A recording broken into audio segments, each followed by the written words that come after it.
Story 1. I know what he's told you. I'm the monster. The cold, cheating VP wife who stomped on the heart of a man who makes beautiful, delicate chocolates for a living. It's a great story, I'll give him that. He's the gentle artist, I'm the corporate shark.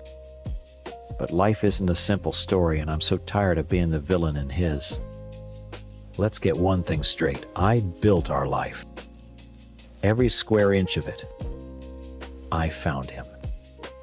He was that shy, awkward guy in the corner at a friend's party, looking like he'd rather be anywhere else. I was the one who walked up to him, who started the conversation, who asked him out. A few years later, I was the one who got down on one knee and proposed. I chose him because he was a safe harbor. My world was all sharp edges, late nights, and boardroom battles. He was soft and quiet, a refuge. And for a while it was perfect. I was climbing the ladder, making more and more money, and he was happy puttering around in his little chocolate shop. I bought us a beautiful house in a gated community. I filled it with expensive furniture and art. I gave us a life he never could have imagined, a life you can't build on artisan truffle sales. I loved his passion, I really did. I thought it was sweet, quaint even. But you can't live a quaint life. Life is savage. You have to fight for your place, and he just didn't. I would come home after a 14-hour day, my brain buzzing with strategy and stress, my whole body tense from fighting to stay on top, and he'd be there smelling faintly of sugar and cocoa, wanting to cuddle on the sofa. Dinner would be perfect. The house would be immaculate. And I would feel like I was suffocating. This wasn't a marriage. It wasn't a partnership. I had a house manager I was sleeping with. He was the caretaker of the beautiful museum I had funded and built, but he never brought anything new to it. He just kept it dusted, especially in the bedroom. God, that was the worst part. My job is high stakes, high adrenaline. I live for that intensity. And I wanted times needed times, some of that in my personal life. His idea of passion was this slow, gentle, predictable routine. Every time I tried to suggest something more, something that felt as powerful as I felt all day long, he would get this wounded look in his eyes. He'd give me some quiet little talk about respect and what nice people do. It made me feel cheap and broken. I was dying of thirst, and he kept offering me a glass of lukewarm water, telling me it was all I should want. Then I found people who were thirsty, too. It started with my friend Anne. She's at my level in a different company, and she just gets it. The hunger, the drive. She understood that desire isn't something you can pack away in a neat little box. Through her, I met Rob and his wife. They were like us, but equal. He's in finance, she's a surgeon. They attack life. They have big jobs, big appetites, a big loud life. When I was with them, I didn't have to make myself smaller. I didn't have to pretend to be satisfied with a quiet evening at home. I could just be me. All of me. The affair wasn't some planned-out malicious thing. It just happened. With Rob, it was like finding a language I've been trying to speak my whole life. With the four of us, it was a different kind of energy. It was exciting and honest. That afternoon in our living room, it wasn't some sordid secret hookup. It was a celebration. It was the four of us, four equals, having a fun, incredible time together. It was pure joy. And yes, it was in the house he lived in, but it was the house times paid for. Every nail, every floorboard, my space. The bandage on my hand that day, I'd strained my wrist working. Repetitive strain injury from 80-hour weeks on a keyboard fighting to keep the lights on in that very house. It felt like a badge of honor. So when Rob's wife picked up my phone to take pictures, it didn't feel wrong. It felt natural. We were documenting a happy memory like people do. It wasn't a secret because in our little group there was nothing to hide. My only mistake was a stupid technical one. It had nothing to do with morals. A few days later, I had to swing by the house midday to grab a presentation file I'd left on my home computer. While I was there, I got a notification on my phone that my storage was almost full. It was a constant problem. Without thinking, I just hit Backup Now to my iCloud account to clear some space. It was a 5-second practical action. I never ever thought about the goddamn Apple TV screensaver. The expensive toy times I times bought that connects to times my times cloud account that displays my photos on a 70-inch screen in the living room. Of course, I had a second phone. An Android. That wasn't for cheating. It was for organization. It was my firewall. My work life and my other life were high-stress, complicated. My home life was supposed to be simple. The second phone kept those worlds from colliding. I thought I was protecting him. I was keeping him safe from a world and a person he wasn't built to handle. I had everything perfectly compartmentalized. Everything was under control.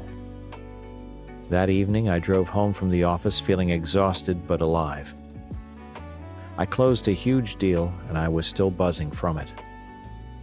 I remember thinking about him, about how he'd have dinner ready, how the house would be warm and quiet. Part of me was looking forward to that calm.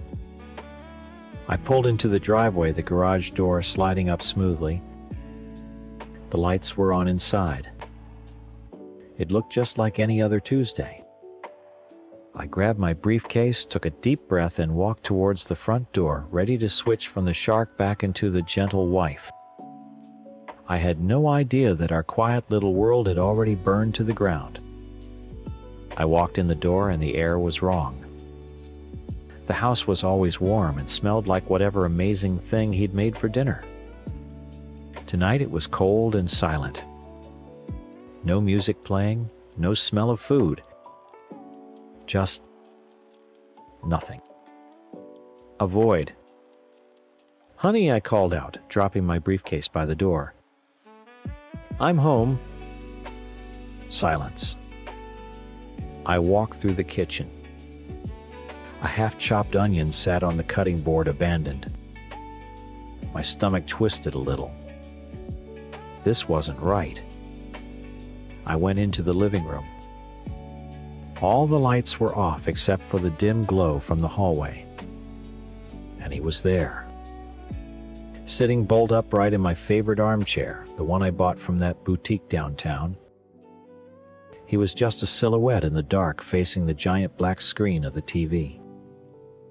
"There you are," I said, trying to keep my voice light. "You scared me. Why are you sitting in the dark?" He didn't move. He didn't even turn his head. His voice, when it came, was flat. It was a tone I had never heard from him before. It wasn't sad. It wasn't angry. It was just empty. "Tell me about Rob," he said. My blood ran cold. It felt like the floor had dropped out from under me. Rob. He knew the name. My mind raced. How? The firewall, the second phone, the careful planning. It was all supposed to be perfect. How could he possibly? And then I saw it. A faint reflection in the dark TV screen. My face, his silhouette, and the faint ghostly outline of an Apple TV screensaver menu. My photos, Asterisk my Times iCloud. Oh God. The backup. The stupid, thoughtless 5-second backup. The system had crashed. For a second I almost laughed. It was so absurd.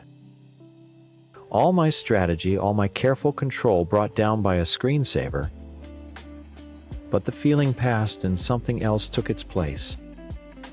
Hot, white anger. Years of biting my tongue, of shrinking myself down to fit into this quiet little life just erupted. He wanted to know about Rob Fine. He was going to get it. All of it. Rob is a partner, I said, my voice as cold as his. He's an equal. Something I haven't had in this house for a very, very long time.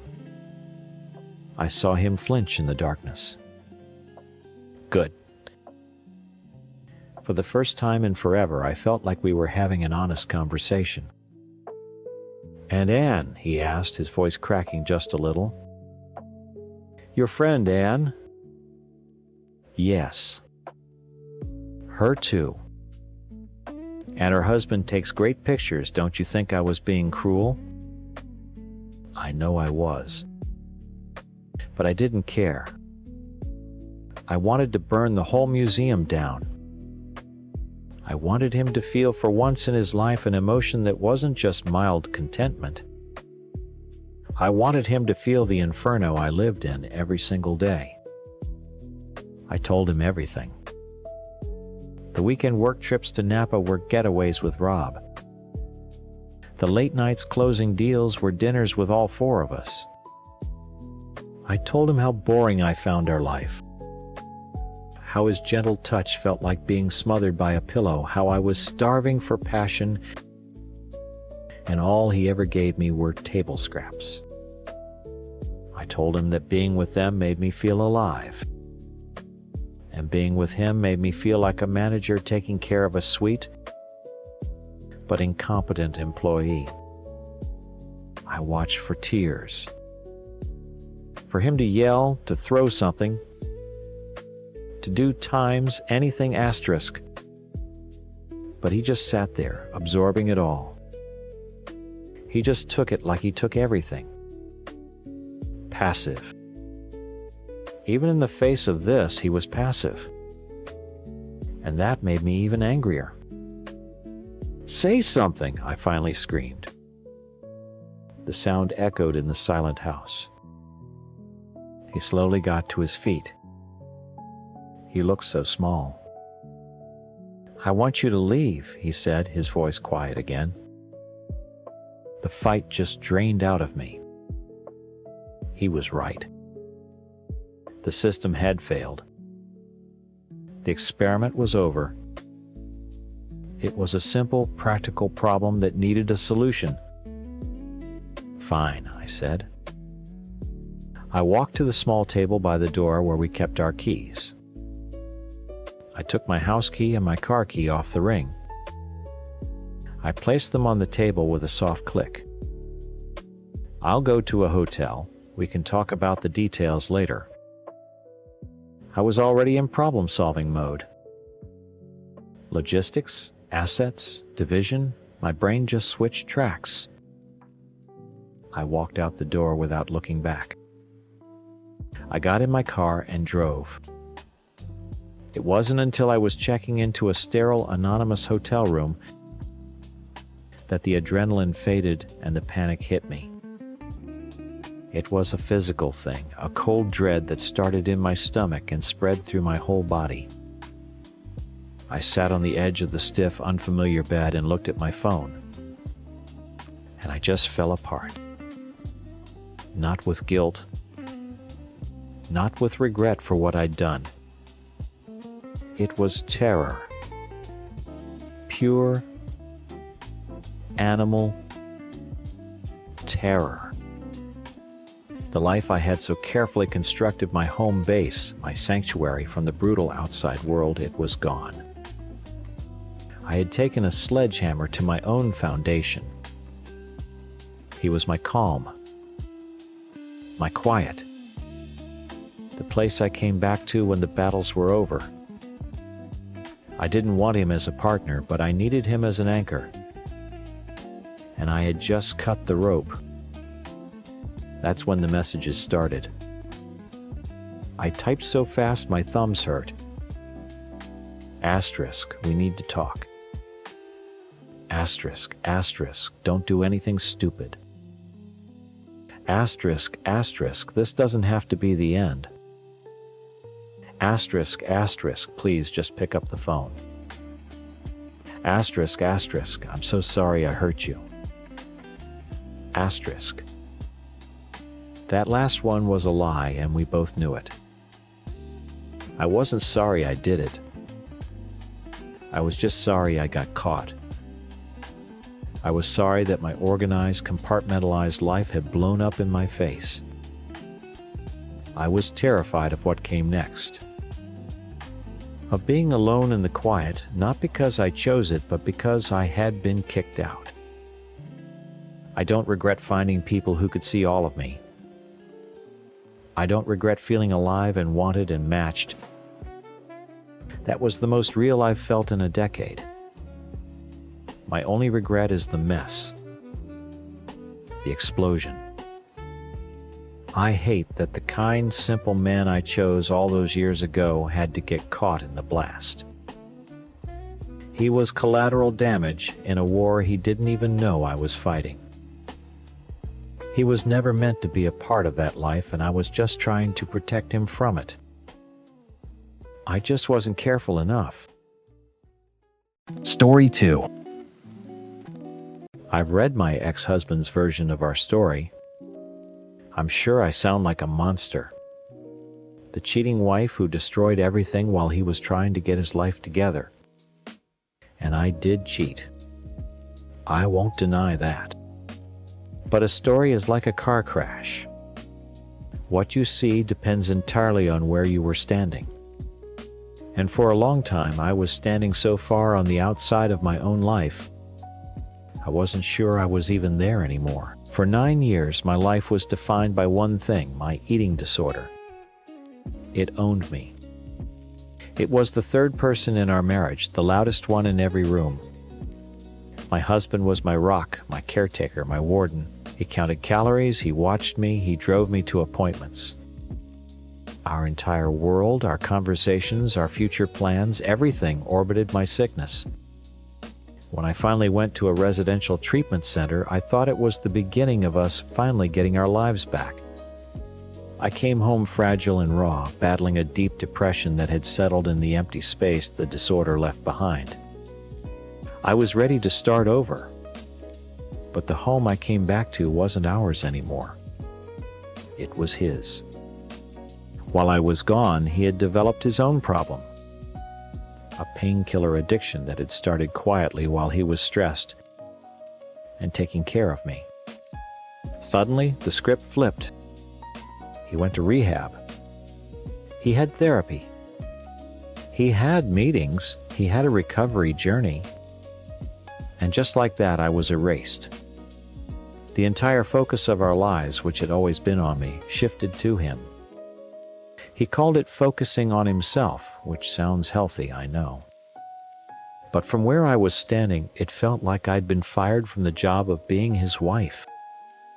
I'd sit alone in our quiet house for hours while he went out to his groups, his therapy, his new sober life with his new sober friends.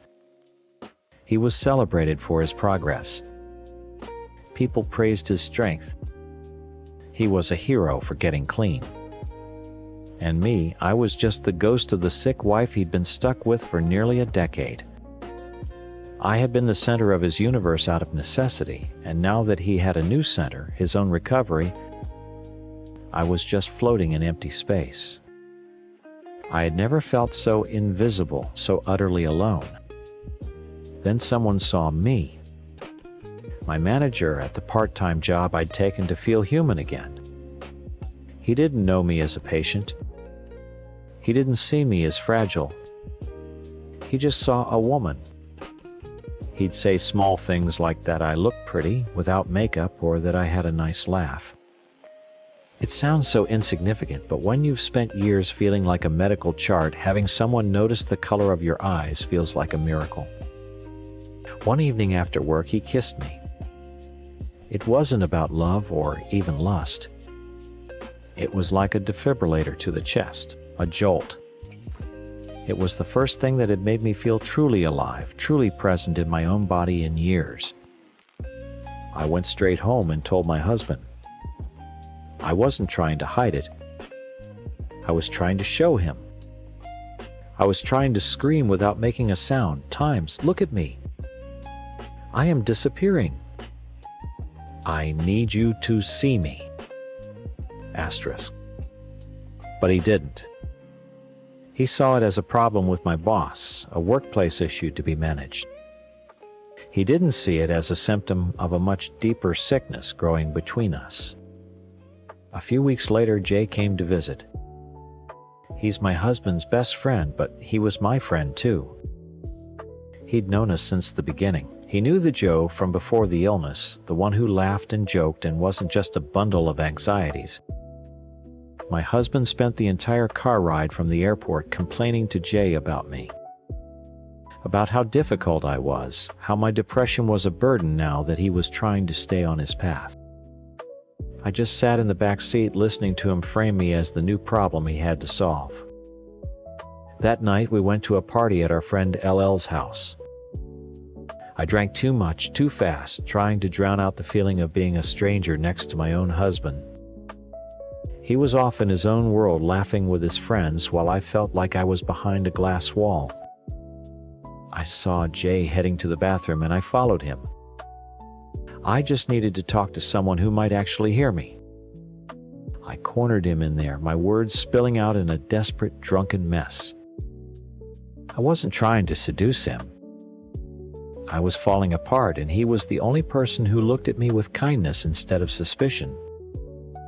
Of course, that's the moment my husband chose to open the door. The look on his face wasn't concerned. It was pure accusation. He didn't ask if I was okay. He just saw betrayal waiting to happen. The night was ruined. The next morning, he left. He was hungover and angry, and instead of staying and talking, he just said he was going to his parents' house. He just walked out. He left me there alone with my shame and his best friend. But Jay didn't leave. He stayed. He made coffee. He put on a movie. He just sat with me in the quiet and he listened.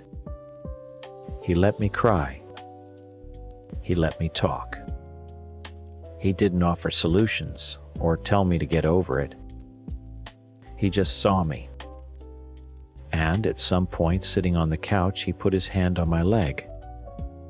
It wasn't aggressive or sexual. It was just a warm, steady pressure. It was the first gentle touch I'd felt from a man in what felt like a lifetime that wasn't clinical or obligatory. My husband came back late in the afternoon to get some of his things. The air was so thick with tension you could barely breathe. He didn't say a word to me, just grabbed a bag and left again. The silence he left behind was deafening. After he was gone, Jay and I were just standing in the living room, and the space between us felt charged.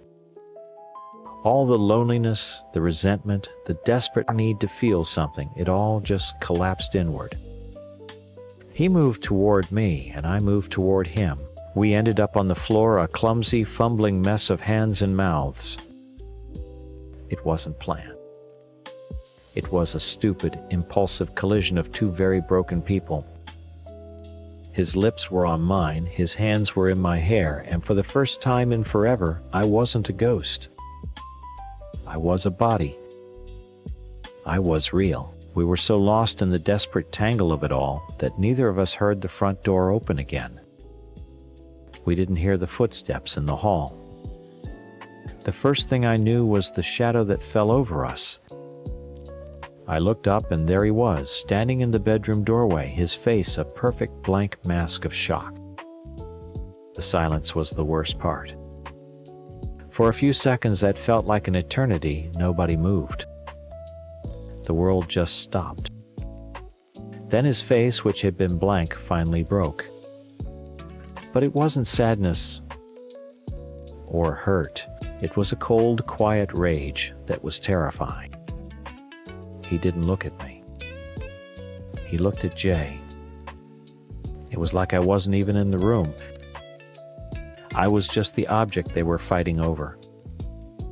He didn't scream. He didn't cry. He just said in a voice I'd never heard before, "Get out of my house." Jay scrambled to his feet, pulling his shirt straight. He tried to say something, my husband's name, but my husband just pointed to the door. Jay looked at me, a helpless, panicked expression on his face, and then he was gone. The front door slammed shut, and the sound echoed through the house. Then he finally turned to me. I was still on the floor, feeling small and pathetic. I braced myself for the yelling, for the accusations, for him to finally unleash all the anger he must have been feeling. Instead, he just walked past me into the closet. He pulled out a duffel bag and started throwing clothes into it. Methodically, like he was packing for a business trip. He went into the office and came out with a cash box where we kept our emergency money. He emptied it into his pocket without a word. "Say something," I finally whispered, my voice cracking. He stopped and looked at me, really looked at me for the first time. "There's nothing to say, Joe," he said. His voice was flat, empty. "You made your choice." And then he left. I sat there on the floor for hours, waiting for him to come back, waiting for the real fight to start. But it didn't. The real fight happened later that night. Jay had called, worried, and I'd gone to meet him on the street a few blocks away. I just needed to not be alone. We were just talking when my husband's car screeched around the corner. He launched himself out of the driver's seat before it even stopped. He didn't come for me. He went straight for Jay. He tackled him into a snowbank, his hands around Jay's throat, screaming things about betrayal and friendship. He wasn't fighting for our marriage. He was fighting for his pride. I screamed and pulled at him, and it was only when a neighbor's light came on that he finally let go. He looked at both of us with pure disgust, got back in his car, and sped away. It was never about saving us. It was about winning. That night I ended up back at LL's house where the party had been. Jay was there with a bruised neck and a haunted look in his eyes. We were both just shells. We drank more. And later, on the same couch where people had been laughing just 24 hours earlier, we had sex. There's no other way to describe it. It wasn't making love. It wasn't even passion. It was ugly and fast and desperate. It was two people trying to feel something, anything other than the absolute emptiness that was consuming them. It was a pathetic, self-destructive punctuation mark on the worst day of my life. It was the adrenaline rush I'd been chasing, and the crash afterward left me feeling more dead than alive. A week later, I told him everything. I called him and laid it all out, the manager, the kiss with Jay, the sex on the couch. I thought if I exposed the ugliest, most horrible parts of myself, it might shock him. Maybe the raw truth would be so powerful it would force us to actually deal with the mess we were in. But his reaction was calm. He was already in therapy, already building his narrative. I wasn't his struggling wife anymore. I was his addict behavior, a codependent he needed to create boundaries with. My confession wasn't a cry for help. It was just more evidence for his case against me. He had his story, and I was the villain. It made his recovery simpler. We spent months in a miserable limbo. He'd come by the house to get things, we'd have cold therapy speak conversations. I was drowning, and my attempts to feel something to feel wanted got more reckless. There was another man. It wasn't an affair. It was a handful of nights with someone from work who paid attention to me. It meant nothing. But then I missed my period. The pregnancy was my last insane, desperate gamble. A baby. I thought a baby could fix it. A baby would be a reason to start over, something that was ours, a way to force us back into being a family. I told him I was pregnant, and for a moment I saw a flicker of the old hymn. Hope, fear, something. But we both knew the timeline was complicated.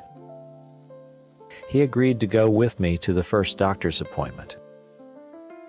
The silence in that waiting room was the loudest sound I've ever heard. The ultrasound confirmed it. I was pregnant. But the dates didn't line up. It wasn't his. The truth hung there in the sterile air of the exam room. He didn't say a word. He just stood up and walked out, leaving me there with the jelly still on my stomach. A few weeks later, I lost the baby. The miscarriage was brutal physically and emotionally. It was the universe giving me the final definitive no. The death of my last stupid, broken hope. That was the final catalyst.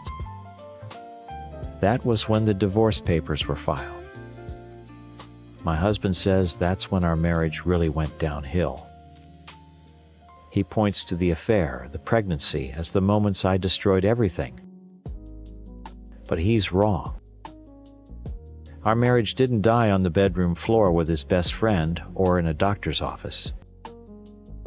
It died quietly over years. It died in the sterile white of hospital rooms. It died in the long, silent nights when he was learning to save himself, and I was forgetting how to exist. The affair wasn't the cause of the fire. It was just the explosion that happened after the whole house had already been rotting away for years. I was just the one who finally lit the match. Story 3. I know what you've heard. My ex-boyfriend probably painted a pretty clear picture of me. The cheating girlfriend, the drug addict, the thief, the monster who got everything she deserved. And I'm not going to sit here and tell you I didn't do those things. I did. But a story is more than just a list of someone's worst mistakes. He left out the parts that didn't make him look like a hero. He left out the times why asterisk. My life before all this looked perfect.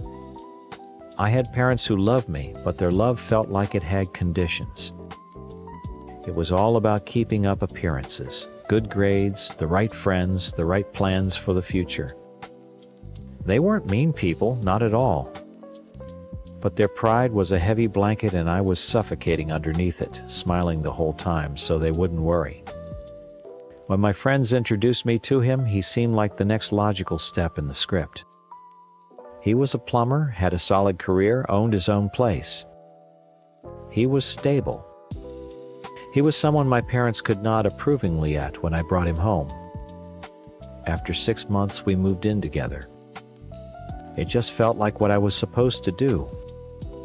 But living with him was like living with a ghost who paid half the bills. His entire world was work, work, work.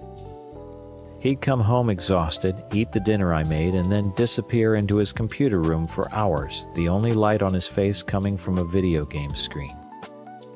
I'd try to talk to him, ask about his day, and get one-word answers. I was just part of the furniture. I was there to keep the house clean and his life running smoothly so he could focus on his goals. A About 6 months in, I missed my period. The panic that hit me wasn't about having a baby. It was about being trapped. A baby would have been a life sentence in that quiet, empty house with a man who barely saw me. It would have locked the door and thrown away the key. My parents would have been thrilled, of course. A grandbaby, a wedding. The perfect picture would finally be complete. I couldn't do it. I got an abortion and I never told him the real reason I was sick for a few days. He just accepted it, relieved that things could go back to normal. But things weren't normal. That decision, that secret, cracked something open inside me. The pressure from my parents, from my nursing program, from this relationship that was perfect on paper and hollow in reality, it all came crashing down. I started taking a pill from my clinicals just to quiet the noise in my head. A little something to help me get through the shift, to help me smile and pretend everything was okay when I got home. One pill became 2. Soon I couldn't get through the day without them. The perfect daughter, the perfect student, the perfect girlfriend, that person needed a prescription to exist. For the next 2.5 years, I was 2 different people. By day, I was making plans with my boyfriend, talking about the future we were supposed to have, all while going to school and working at the hospital. By night, or in the stolen moments in between, I was doing whatever it took to feel something other than numb. Stealing medication wasn't about the money, not really. It was about having a secret, something that was mine, something I could control when everything else in my life felt controlled by other people. And the other men, I know how that sounds. People hear cheating and they stop listening. But they weren't affairs. There were no candlelit dinners or secret romantic getaways. They were just part of the ugly world I'd built. They were contacts in a network of users and dealers, messy and shameful transactions to keep my addiction fed and my secret life hidden. They were a symptom of how sick I was, not the cause of it. I hated myself for it every single time. But the addiction was a stronger voice than my conscience. I tried to be responsible in my own twisted way. I got an IUD thinking that would be one less thing to worry about. But it gave me horrible side effects and I had to get it removed after a few months. I never told him. Why would I? We didn't talk about things like that. We didn't talk about anything real. Our conversations were about his job, his promotions, his friends. I could have told him I was planning on joining the circus, and I don't think he would have noticed as long as dinner was on the table. Then I started feeling sick again. That familiar dreaded nausea in the morning. When the test came back positive, my world just stopped. I was horrified. How could I have been so stupid? But underneath the terror, there was another feeling: relief. It was a horrible, twisted kind of relief, but it was there. This was it. The show was finally over. The lies had grown too big to hide. The day I started bleeding, he was the one who rushed me to the emergency room, thinking it was a miscarriage. He held my hand the whole time, his face tight with worry. He kept saying, "We'll get through this. It's going to be okay." For the first time in years, he looked at me. He actually saw me. The doctor told us the baby was fine, but that I needed to be on bed rest. And in that moment, seeing him look so relieved, so protective, a stupid little flicker of hope ignited in my chest. I let myself believe the lie. I thought maybe this was what we needed. A crisis. Something to finally break through the silence and make us real. I thought maybe, just maybe, we could actually be a family. That flicker of hope was the stupidest thing I've ever felt. It grew during my bed rest, fed by every glass of water he brought me every time he asked how I was feeling. He was a different person. He was present. He touched my stomach and talked about feeling the baby kick. We talked about names. We painted a nursery. For months I lived inside a beautiful lie, and I was so desperate I almost believed it myself. I told myself that this baby was a second chance, not just for me, but for us. I even started to cut back on the pills, trying to get clean for the baby, for this new life that felt so real. The guilt of who the real father was ate at me every single day, but I pushed it down. I thought if I just played my part well enough, maybe the universe would let me have this one thing. The delivery was long and hard. But when I heard my son cry for the first time, nothing else mattered. He was perfect. For a few hours, I was just a mother holding her baby. But then the nurses took him away. They said he had jaundice and needed to be under the lights in the NICU for a little while. It was routine, they said, but my heart sank. I was alone again, exhausted and scared in that sterile hospital room. That's when my ex walked in. He was smiling this big, bright, happy dad smile. He sat on the edge of my bed and took my hand. "He's amazing, isn't he?" he said. I nodded, my throat too tight to speak. He squeezed my hand. "P, what should we name times our time, son?" He said it so sweetly, so perfectly. And then his smile changed. It wasn't a smile anymore. It was something sharp and cold. He leaned in a little closer, his voice dropping to a whisper. "Our? You mean times? Your times, son?" The air left my lungs. I just stared at him, confused. He let go of my hand and stood up, looking down at me like I was something he'd scraped off his shoe. "I had a vasectomy 2.5 years ago, P," he said, and his voice was flat with no emotion at all. "Right after that first miscarriage you had. Funny, isn't it? 2.5 years. My brain couldn't process it. He knew. This whole time he knew. He watched me get bigger. He felt the baby kick. He helped me pick out a crib. He held my hand in the delivery room. It wasn't a second chance. It was a performance. It was a long, slow, perfectly planned execution, and I had just walked onto the stage. All his kindness, all his support, it was all part of the trap. He wasn't just waiting for me to fail. He was building the cage around me bar by bar while I thanked him for it. He didn't yell, he didn't scream. He just calmly explained what was about to happen.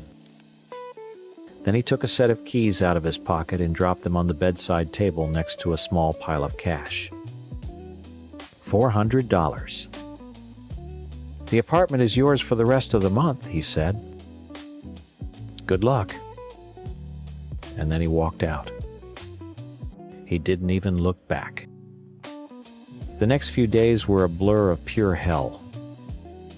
I got out of the hospital, my body aching, my heart shattered, and went back to our empty apartment.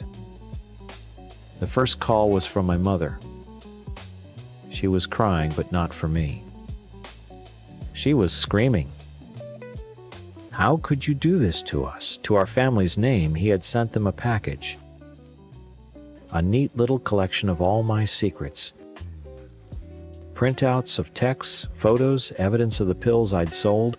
He had turned my own parents against me. They disowned me over the phone. The next call was from my nursing school. I was expelled effective immediately. They couldn't have a thief and a drug dealer in their program.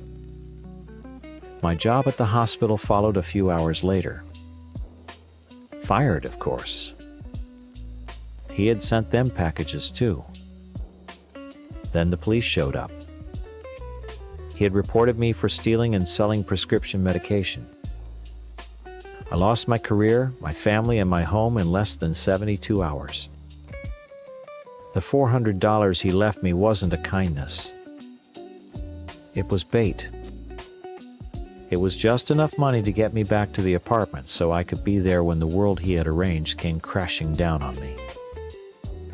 The final blow was losing my son. The biological father, D, was contacted. With my criminal charges, my addiction, my lack of a home or job, I never stood a chance. The court gave him full custody.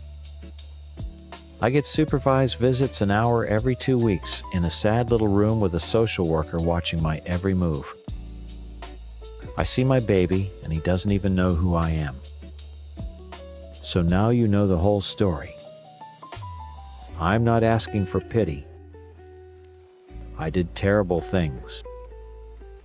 I lied, I stole, I cheated.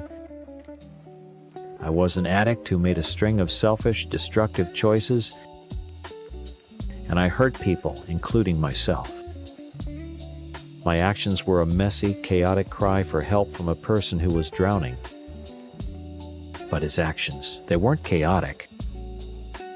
They were cold, patient. He found out I was lying and decided not to confront me, but to destroy me. He waited for years. He let me go through an entire pregnancy playing the part of a loving partner, all while sharpening the knife. He waited until I was at my most vulnerable, a new mother alone in a hospital bed, to tell me the truth and begin my annihilation. He's the hero of this story to everyone else. I see the pictures online sometimes. He's hanging out with my parents. They look so happy. He even hangs out with D, the father of my child. They've all bonded over what a horrible person I am. He got exactly what he wanted. He's the good guy, the poor victim who was betrayed. But I know the truth. My crimes were the panicked thrashing of someone trying to stay afloat. His was the calm, methodical act of holding someone's head underwater and watching the bubbles stop. Story 4. My husband, let's call him John, is a good man. I need to start there because I know how this is all going to sound. He's a good father to our son, he works hard, and he's never raised his voice to me. Our life is good. We have a nice little house, a decent car, and we pay our bills on time. By any normal standard, I have nothing to complain about. But good has slowly over 7 years turned into a different word. Predictable. I was 20 when we got married and a mom by 22. Now I'm 27 and I feel like I'm living someone else's life, or at least a version of my own that's 30 years in the future. My world is a rotation of work schedules, daycare, drop-offs, mortgage payments, and remembering to buy the right kind of organic yogurt for our son. I love my family more than anything, but sometimes I look in the mirror and I don't know the person looking back. Who is she when she's not being mom or wife? I couldn't remember. Then Dale started at my office. It wasn't a lightning bolt or anything. He's just different. He's funny and energetic, and when he talks to me, he actually looks at me. He asks about what music I liked in high school, or what I thought of a new movie. He sees me times a person, not just the quiet woman in accounting who has a picture of her kid on her desk. For the first time in years, I felt a little flicker of something that was just for me. It was a nice feeling. So when the company's annual winter party came up, I was actually excited to go. My plan was simple: get a little dressed up, meet my best friend Emma, have a few drinks, and just feel like a normal 7-year-old for one night. It wasn't about running away from John or my son. It was about running toward the person I used to be. John and I have always been good about that stuff, giving each other space. He had his poker nights, I had my nights out with Emma, it was normal. The party started out fine, but my usual work friends were talking about their kids' potty training and new minivans. I felt that familiar sense of suffocation. Then Emma and I literally ran into Dale and a couple of his friends near the bar.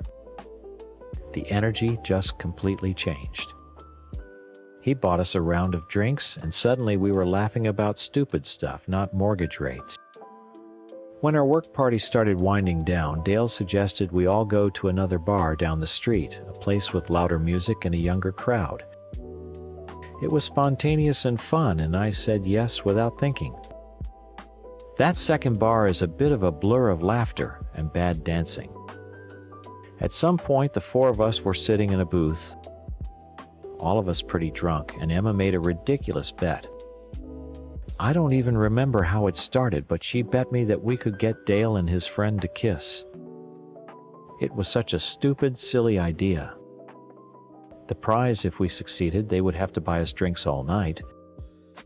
The price, if we failed, we had to kiss. Of course, they refused. So in a moment of drunken genius, I leaned over and gave Emma a quick kiss on the lips. It lasted 2 seconds. It was a dumb party trick, a joke between best friends. Everyone laughed, and that was it. For the rest of the night, Dale was a little more touchy. A hand on my arm when he was telling a story, standing a bit too close when we were at the bar. I figured it was just the alcohol and the loud music. When it started to feel like a little too much, I grabbed Emma and said it was time to go. We said our goodbyes, went back to her place to sober up with some greasy food, and then I took a cab home. I woke up the next day feeling that familiar mix of a slight hangover and the buzz from a genuinely fun night. I hadn't felt that carefree in forever. Later that afternoon, a message from Dale popped up on my Facebook. Last night was so much fun, I smiled. It was nice to be reminded of it. I messaged him back, and we fell into an easy, flirty conversation. It was an ego boost, plain and simple. I felt seen, I felt fun, I felt interesting. When John asked me how my night was, I just said, "It was fun, Emma, and I had a few too many drinks." He didn't need to know all the silly, meaningless details. Later I was texting with Emma, and we were making some pretty crude jokes about Dale and this girl he apparently went home with after we left. Reading them back, they just sounded mean and gossipy. It felt gross, like it tainted the fun of the night. It was easier to just delete them, so I did. I erased about a dozen messages from our chat. It felt like cleaning up a mess. The conversation with Dale continued on and off. We were talking about work, and then it shifted to fitness and New Year's resolutions. He was talking about getting back to the gym, and I said I was trying to do the same. He asked what my goal was, and without really thinking, I dug up an old photo of myself on my phone from before I had my son. I was about 20 pounds lighter, smiling on a beach. I sent it to him with a caption, "Trying to get back to this." In my mind, it was just motivation. It was all just harmless, exhilarating fun. A secret little pocket of excitement in my otherwise very scheduled life. A few days went by. Everything was normal. Then one evening, John came home from work, and while he was taking off his shoes, he said, "So, a friend of mine said he saw you out at the Raven on Saturday." My blood ran cold. The Raven was the second bar, the one I hadn't mentioned. But more than that, I knew his friends. None of them would ever go there. It was a lie. A test. My voice was shaky when I answered, "Oh yeah, who?" He just shrugged and changed the subject, but the air in the room felt thick and heavy. A knot of dread started to form in my stomach, and it stayed there for 2 days. Then this morning he asked for our Verizon account password. He was standing in the kitchen looking at his phone, and his voice was so casual it was creepy. Hey, can you remind me of the Verizon login? I want to check if we can get a better deal on our data plan. He's never in 7 years cared about our data plan. That's always been my thing. The excuse felt so thin, so perfectly rehearsed. My heart started pounding in my chest. Was he? No. He wouldn't. He trusts me. We trust each other. But the look on his face wasn't curious. It was determined. And as I slowly typed the password into his phone, I had the sickening feeling that he wasn't looking for a new data plan. He was looking for me.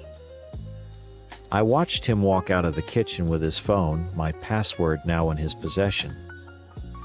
The silence he left behind was louder than any argument we'd ever had. I tried to go about my evening. I gave our son a bath, read him a story, and tucked him into bed, all on autopilot. My hands were steady, but my insides were shaking. Every creak of the floorboards from the living room where John was sitting made me jump. I felt like a criminal waiting for the verdict. The waiting was the worst part. He didn't say a word for hours. Finally, after I couldn't stand the tension anymore, I went downstairs to get a glass of water. Our little home office, which is really just a corner of the living room, was dark except for the glow of the family tablet screen. He must have left it on. As I walked past, my own face looked back at me from the screen. It was my Facebook Messenger profile. Open. My entire conversation with Dale was just there. Every stupid exclamation point, every flirty joke, every little ego-stroking message. My stomach dropped. I scrolled. He hadn't just seen one message, he had read everything. I felt a wave of nausea. This wasn't an accident, a glance over my shoulder. This was an investigation. I grabbed my own phone from the counter, my fingers trembling as I opened it. It felt tainted, like a stranger had been pawing through my diary. I didn't know what to do, so I just stood there in the dark, my heart pounding, waiting for him to find me. He came into the room a few minutes later and flipped on the light. He didn't look angry. He looked tired and sad, and that was so much worse. He was holding a piece of paper. So he started, his voice flat. "Tell me about Dale." I couldn't speak. I just gestured helplessly at the tablet screen. "You saw..." "I saw some of it," he said, his eyes cold. "Then I logged into the Verizon account. You deleted 12 text messages between you and Emma from Saturday night. 12 of them. Right after you were messaging him. What was in those texts you didn't want me to see?" He knew. He had gone into the online portal. He had looked at the text logs. He had seen the timestamps, the sheer number of messages sent and received, and he had cross-referenced them with my phone. He wasn't just my husband anymore.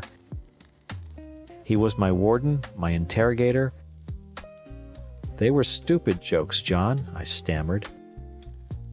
"Emma and I were making fun of him and some girl he went home with. It was crude and mean, and I was embarrassed. That's all." He just stared at me, his face unreadable. "And the picture, the one of you in a bikini from 5 years ago, was that just an embarrassing joke, too? We were talking about fitness goals. It was motivation. It wasn't like that." "What was it like then?" he shot back, his voice finally cracking with anger. "What was it like at the Raven?" "My friend didn't see you there. The location data on your phone told me you were there." "What was it like when you kissed Emma right in front of him? Was that for her, or was that a little show for him?" Every word was an accusation, a piece of his evidence portfolio. He had twisted everything. A drunken, silly night out was a secret rendezvous. A dumb kiss between best friends was a performance for another man's benefit. A friendly, flirty chat was an emotional affair. He saw a premeditated plot where there was only a series of impulsive, reckless, and yes, stupid choices. "You've been watching me," I whispered, the reality of it hitting me like a punch to the gut. "You lied to me. You went through my private messages, my phone logs. You've been spying on me." "I had to," he yelled, finally losing his composure. "You were lying to me, hiding things. What was I supposed to do?" "You were supposed to talk to me," I screamed back, tears streaming down my face now. "You were supposed to be my husband, not my detective. You could have asked me about the second bar. You could have told me you felt insecure. But you didn't. You chose to sneak around and treat me like a criminal." I owned my part. I told him he was right that it looked bad. I had been reckless and selfish, chasing a feeling and not thinking about how it would affect him. I apologized for that sincerely. But he wouldn't hear it. He just stood there armed with his neatly compiled list of my betrayals, feeling completely and totally justified in what he did. He saw my behavior as the crime and his invasion of my privacy as the necessary police work. He couldn't see that he had committed a crime of his own. He had violated the single most important thing in our marriage, the assumption of trust. The fight went on for what felt like hours, a circular nightmare of accusations and justifications. I felt so exposed, so sickened by the idea of him scrolling through my private thoughts that I grabbed my phone and deleted the Messenger app right in front of him. It wasn't to hide anything more. It was a desperate attempt to have one single corner of my own mind back. "Go on, keep watching," I said, my voice dripping with a bitterness I'd never felt before. "You want the truth, call Emma.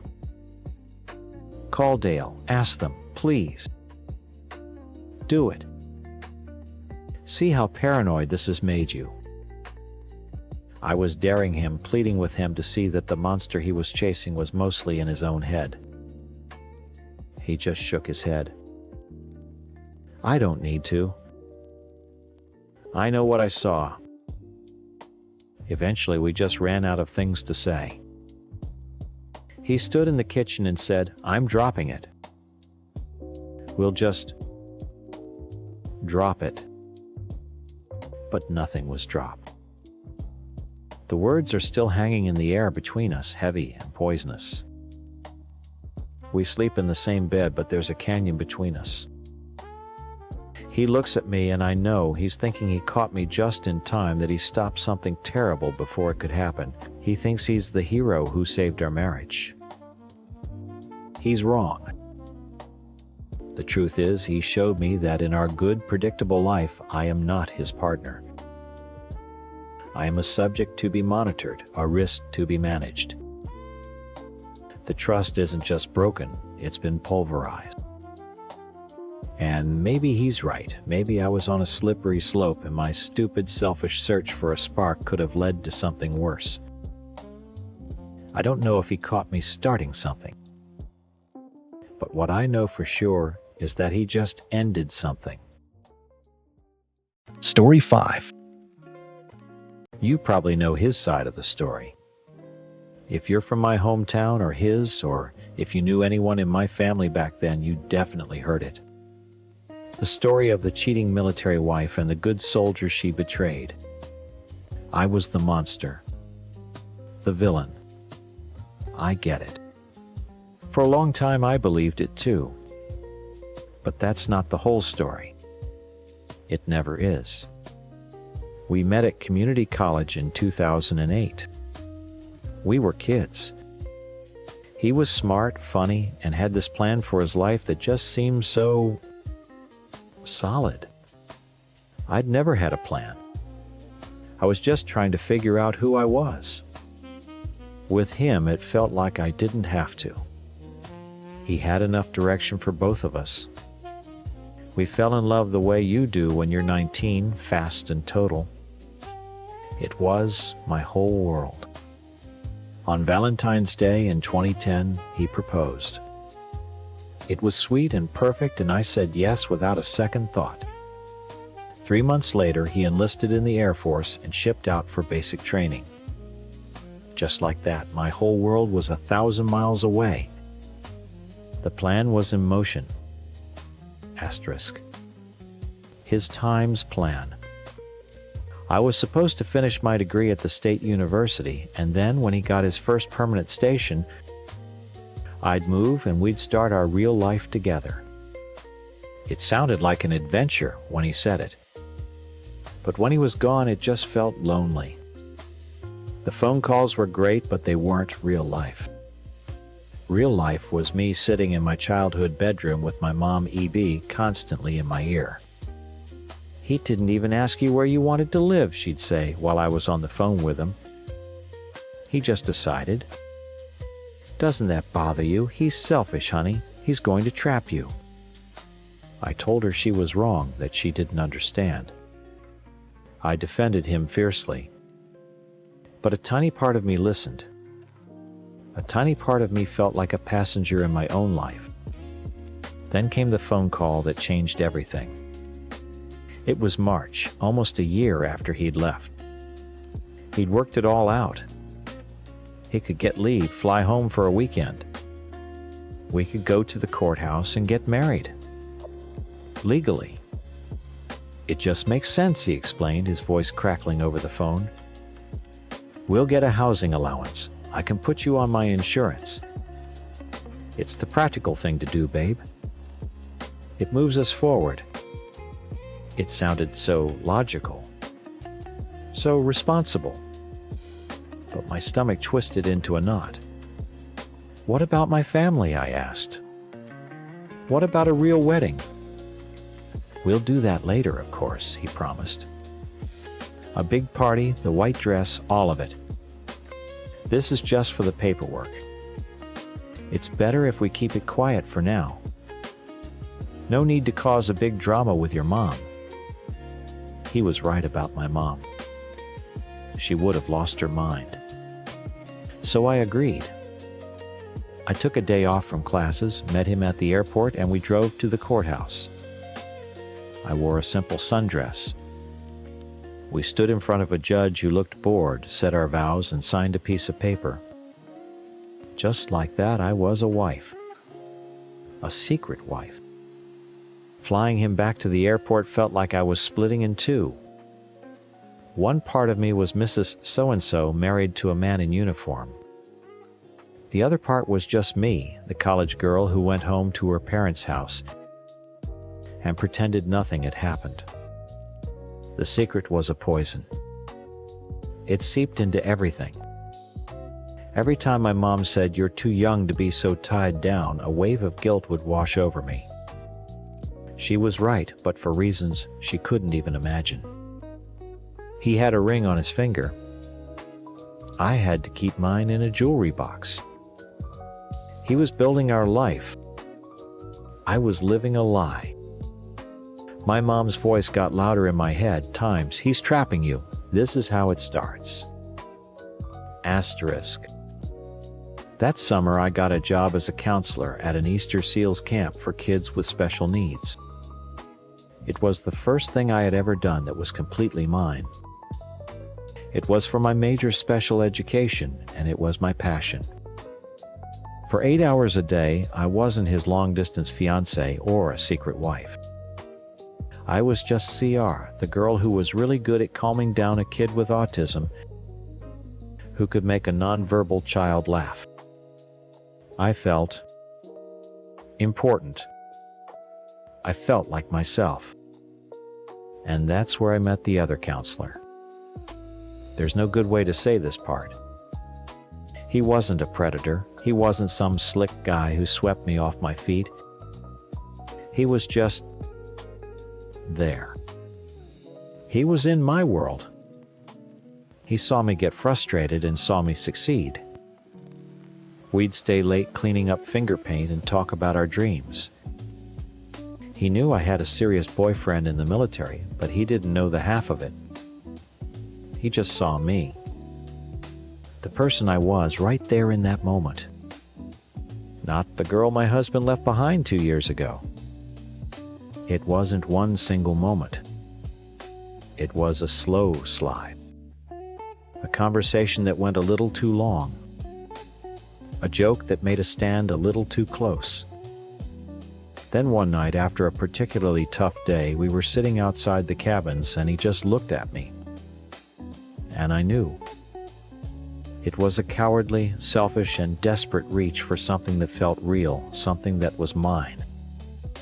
It was an escape from the crushing weight of the secret I was keeping. The affair continued when I went back to school that fall. For 9 months, the guilt was eating me alive. Every phone call with my husband felt like a betrayal. He'd talk about our future, about finding a house near his base, about me finally moving out there. And I would just nod and say, "That sounds amazing," while my heart hammered in my chest. I started pulling away. I made excuses not to talk. It wasn't because I hated him. God, I still loved the boy I fell in love with. I just didn't know how to tell him that I didn't want the life he had built for us anymore. I didn't have the courage to break the heart of a genuinely good man. I was a coward. My graduation was approaching. I was interviewing for teaching jobs near my hometown, trying to build a foundation for a life here without him. I told him they were just mock interviews for practice. Another lie on top of a mountain of them. Then one Tuesday night he called. He was so excited he could barely speak. "Guess what?" he said, his voice buzzing with energy. "My leave got approved, all of it. I'm flying in next week. I'm going to be there to see you walk across that stage. I'm so damn proud of you." My blood ran cold. The floor felt like it was dropping out from under me. "And listen," he continued, not noticing my silence.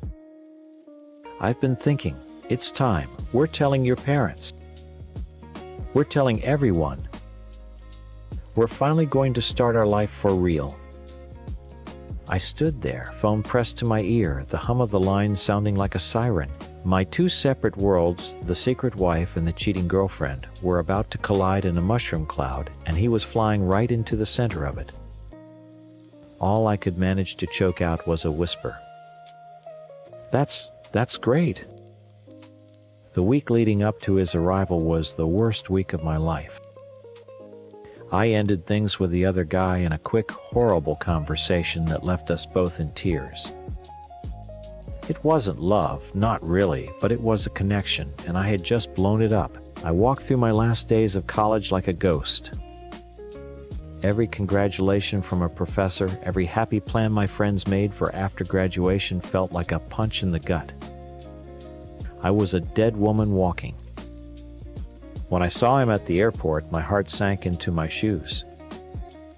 He looked the same handsome in his uniform with that same easy smile. But seeing him in person after all this time felt like meeting a stranger I knew everything about. He dropped his bags and pulled me into a huge hug, burying his face in my hair. "I missed you so much," he whispered. All I could do was stand there stiff as a board and pat his back. The car ride was torture. He was so happy, so full of plans. He talked about a little house he'd seen for rent just off base, how it had a yard for a dog we'd get. He talked about meeting my parents finally as their son-in-law.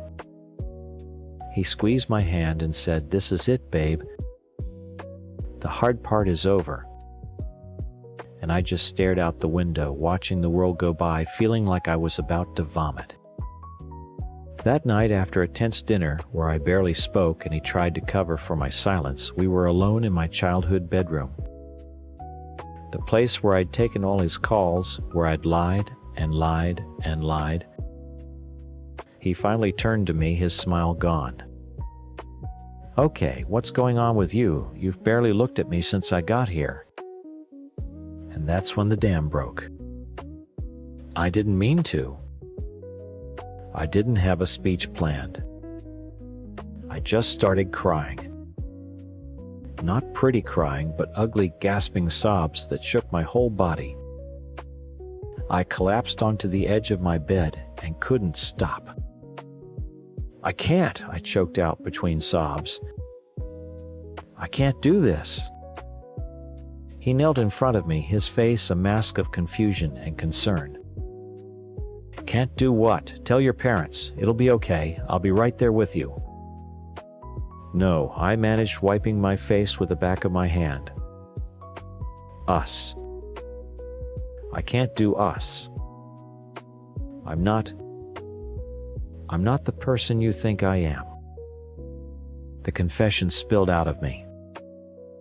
It wasn't a cold, clear statement. It was a messy, horrible flood of guilt and shame. I told him about the summer, about the other counselor, about the past 9 months. I told him I'd been interviewing for jobs here, that I never planned on moving. With every word, I could see the light in his eyes go out. The confusion turned to shock, then to a deep, profound hurt that I will carry with me for the rest of my life. He physically recoiled as if I'd struck him.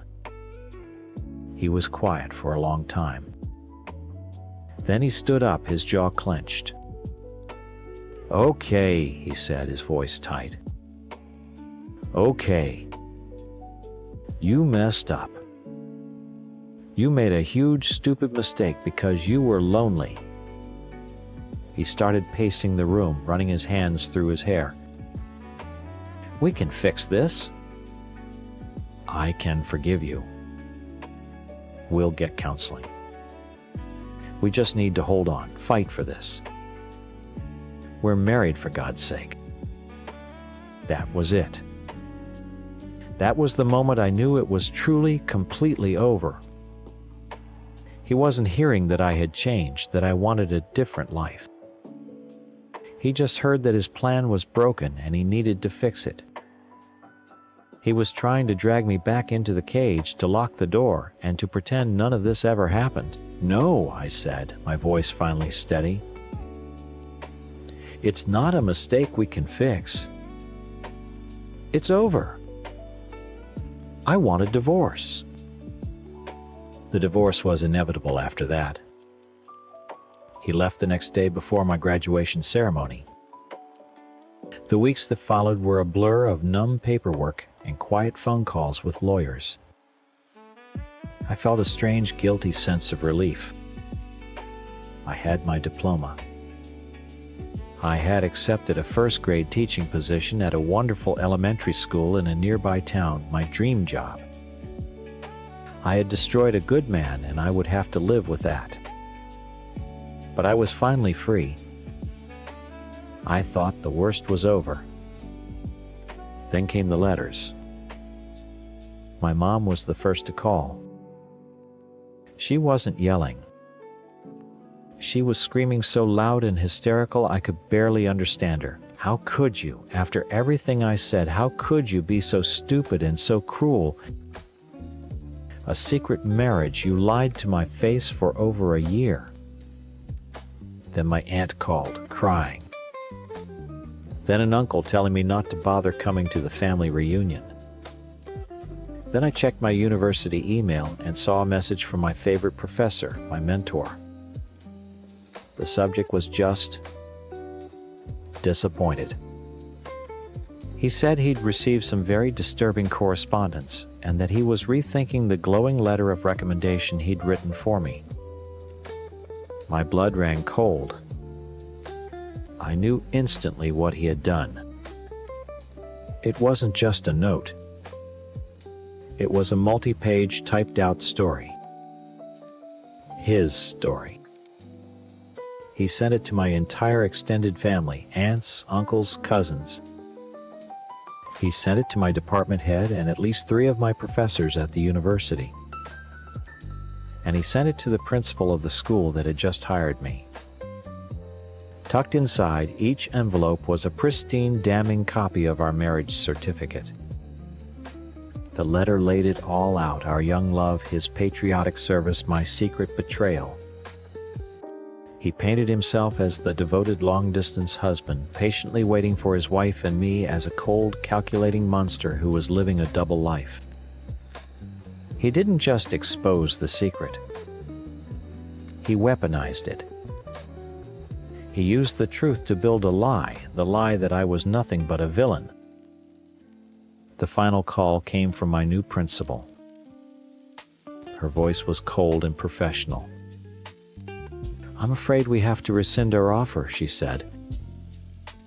"This information, it calls your character and judgment into question. We can't have someone like that around our students."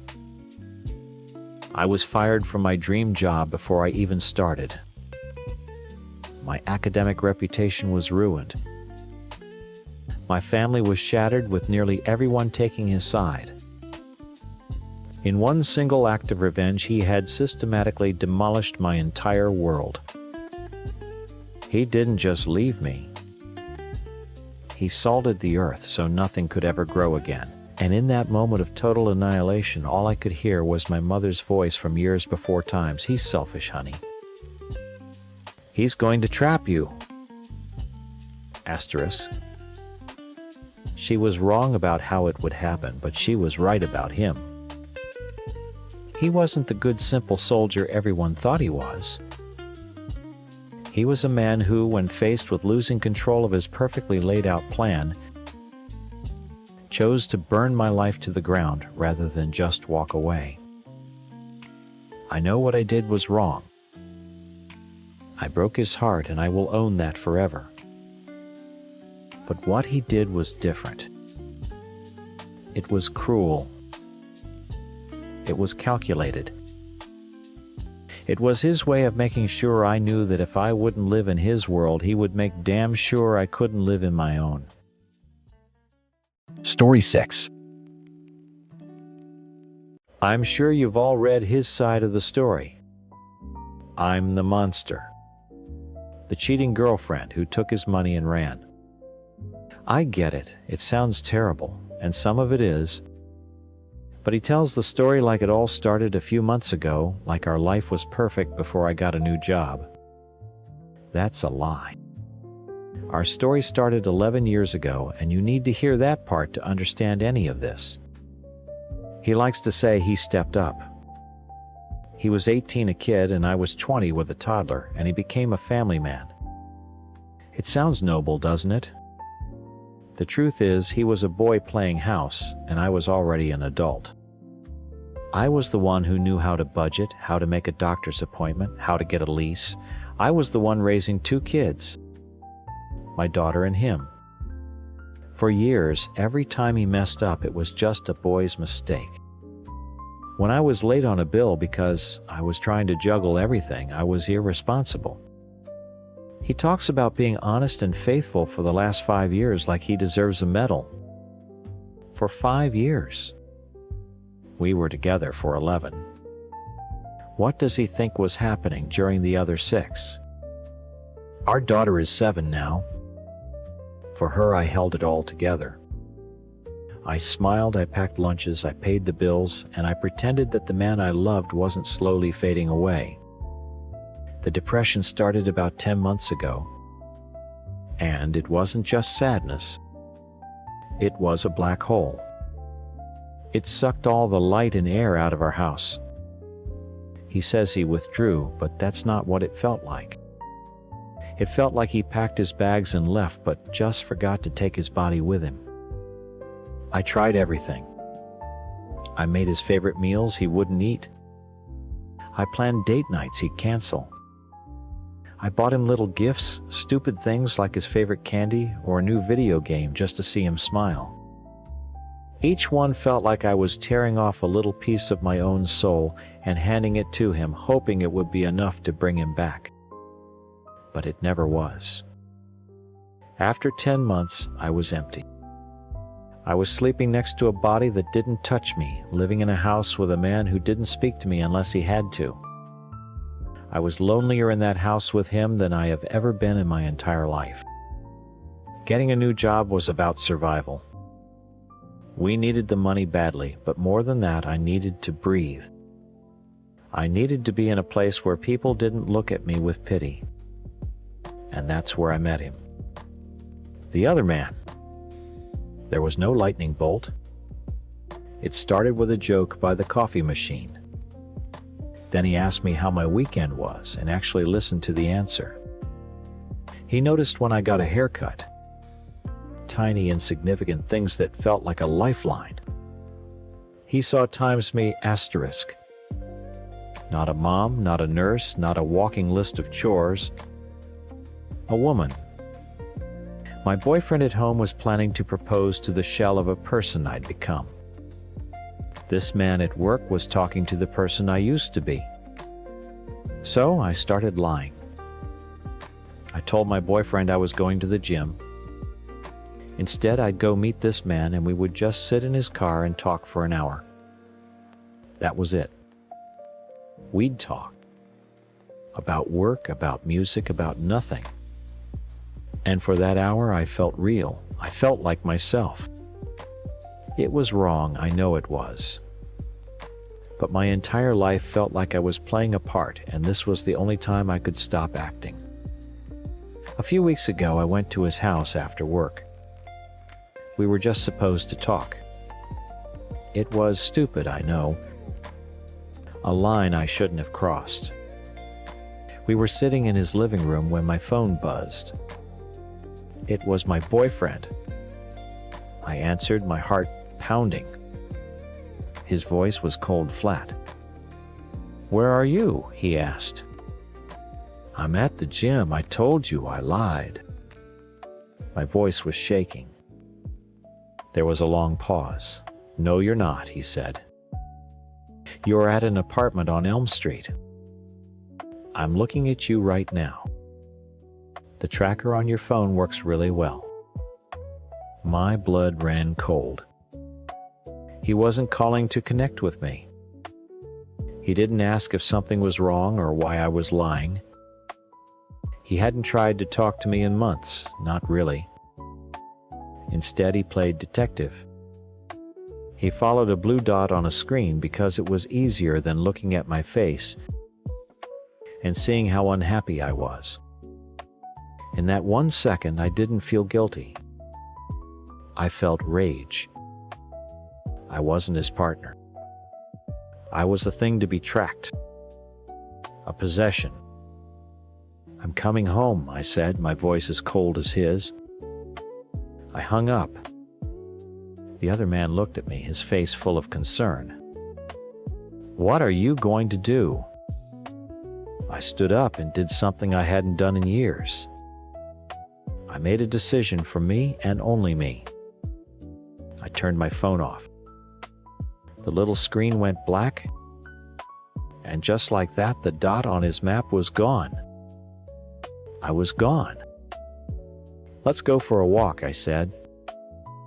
We went to a park and sat on a bench for hours, not saying much. The sun went down. It was the first time in 10 months that I felt like I could actually breathe. When I finally turned my phone back on late that night, it exploded with notifications. Dozens of missed calls, angry texts, worried texts from my mom, and then a different kind of message. Not a call, but an email from my bank. It was a notification for a deposit. He had sent me $700. There was no explanation, just a transaction. After all the anger, all the tracking, all the silence, his solution was money. I stared at that email on my phone screen for what felt like an hour. $700. He thought he could track me, corner me like a caged animal, and then just send money to make it all go away. A few days before, I'd broken down and finally told him how bad my finances were, how I was scared I couldn't even afford my car payment. I showed him the ugliest, most vulnerable part of myself, and he did nothing. Now, after he'd caught me, this was his answer. Not a conversation. Not a what's wrong, what do you need, just a transaction. A payment to fix the broken appliance. In that moment, something inside me snapped. For good. All the years of being the responsible one, of cleaning up his messes, of tending to his emotional needs, while completely ignoring my own, it all came crashing down. He wanted to fix the problem with money, fine. I would use his fix. My hands were shaking, but I opened a hotel booking app. The other man was watching me, his expression unreadable. He didn't say a word. This wasn't about him, and I think he knew it. This was about me. I found a decent, anonymous-looking hotel across town. I put in my details and used the money from my account, his money, to book a room for the night. It felt like lighting a match and dropping it on the life I had so carefully built. It was a horrible, ugly, destructive thing to do. But it was the most honest thing I had done in years. It was a scream. A way of saying, your money can't fix this. Asterisk. You times can't fix this. It's broken. As soon as the confirmation email came through, I went to my contacts. I found his name. My thumb hovered over the block button for a second. This was the point of no return. I was burning the whole bridge down, not just one end of it. I pressed it. Then I blocked him on every social media app I could think of. The silence that followed was terrifying, but it was my own. I had chosen it. The night at the hotel was quiet. We barely spoke. I think he finally understood that he was just a bystander to a much bigger explosion. I lay awake all night, staring at the ceiling, feeling the weight of 11 years lift off me, only to be replaced by the crushing weight of what I had just done. I wasn't happy. I was just free. And it was awful. The next day, the real world came for me. My mom called, crying, asking what was going on. He had called her, of course. I tried to explain, but how do you explain a decade of slow decay in a 5-minute phone call? He had already painted the picture for everyone. I was the crazy, cheating monster who stole from him. I went to my mom's house and picked up my daughter. The look on her face, the confusion in her eyes, is a memory that will be burned into my brain forever. I had to explain that Mommy and Daddy were going to be living in different houses for a while. It was the hardest conversation of my life. Since then, it's been a war. He sends me texts from his friends' phones, emails from new accounts. He calls me a whore, a gold digger, a terrible mother. He posts vague, dramatic things online about betrayal, and everyone rushes to his side to tell him how strong he is. He's building an army, and I'm all alone. He says I'm refusing 50/50 custody. That's his new weapon. It's not true. What I'm refusing is to be railroaded. He wants to set the terms for everything to control this breakup, just like he tried to control me. But what terrifies me is that he's not stable. The man who withdrew from his family for 10 months, who couldn't get out of bed, who thought a phone tracker was a better tool than a conversation, is that the man I'm supposed to trust with my daughter half the time right now? I'm scared. I'm scared of his anger, of his narrative, and of what he might do to win. He's trying to convince the world I'm a monster, and my biggest fear is that he'll convince a judge and I'll lose my little girl. She is the only part of my life that has ever felt truly and completely mine. He wants everyone to believe this is about the other man. He's probably told you all about him, maybe even that he has his own problems, that he's no prize. And he's right. This isn't a fairy tale where I left a sad man for a perfect one. The other guy was just a raft. He was something to cling to when I was sure I was going to drown. This whole mess was never about him. It was about me. I know how it looks. I took the money. I spent the night in a hotel with another man. I blocked him. I broke our family. I own those choices. They were reckless, and they were born from a place of deep pain and desperation. But he needs to own his part too. He needs to own the 6 years of mistakes before he decided to be faithful. He needs to own the 10 months of emotional abandonment where I felt like a widow in my own home. He needs to own that he saw me as a dot on a map, not a partner in pain. He tells the story of the last few weeks. I am telling the story of the last 11 years. He lost a girlfriend. I feel like I lost my entire identity. I became a nursemaid, a maid, a mother, a wallet, but somewhere along the way I stopped being a woman. I stopped being me. What I did was an attempt, a clumsy, messy, catastrophic attempt to find that person again. I'm not asking for forgiveness. I just want you to know this wasn't an attack. It was an escape. Story 7. I guess it's my turn to talk. My ex-fiancée. God, it feels weird to type that posted her side of things, and I've been painted as some kind of monster. The insecure, controlling guy who threw away 7 years over a silly college mistake. I wish it were that simple. It wasn't about a mistake. It was about the fact that our entire relationship, the whole foundation of my life for the last 7 years, was built on a lie.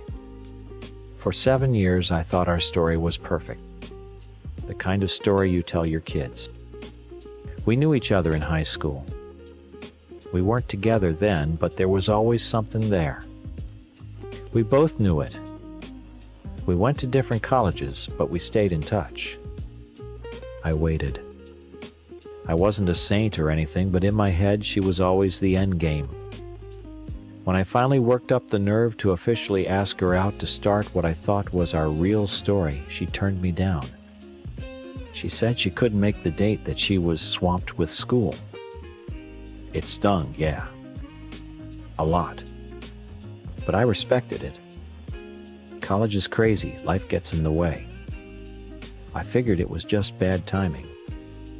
So I did what I thought was the right thing. I gave her space. I backed off completely for about 6 months, thinking I'd let her sort her life out and maybe try again later. Then she called me. Out of the blue. She told me she missed me. She said she'd been thinking a lot and realized that I was the one she was supposed to be with. She told me I was perfect for her. I can't even describe how that felt. It was like everything I had ever wanted was finally happening. It felt like destiny. She didn't just agree to a date. She came back to times me asterisk.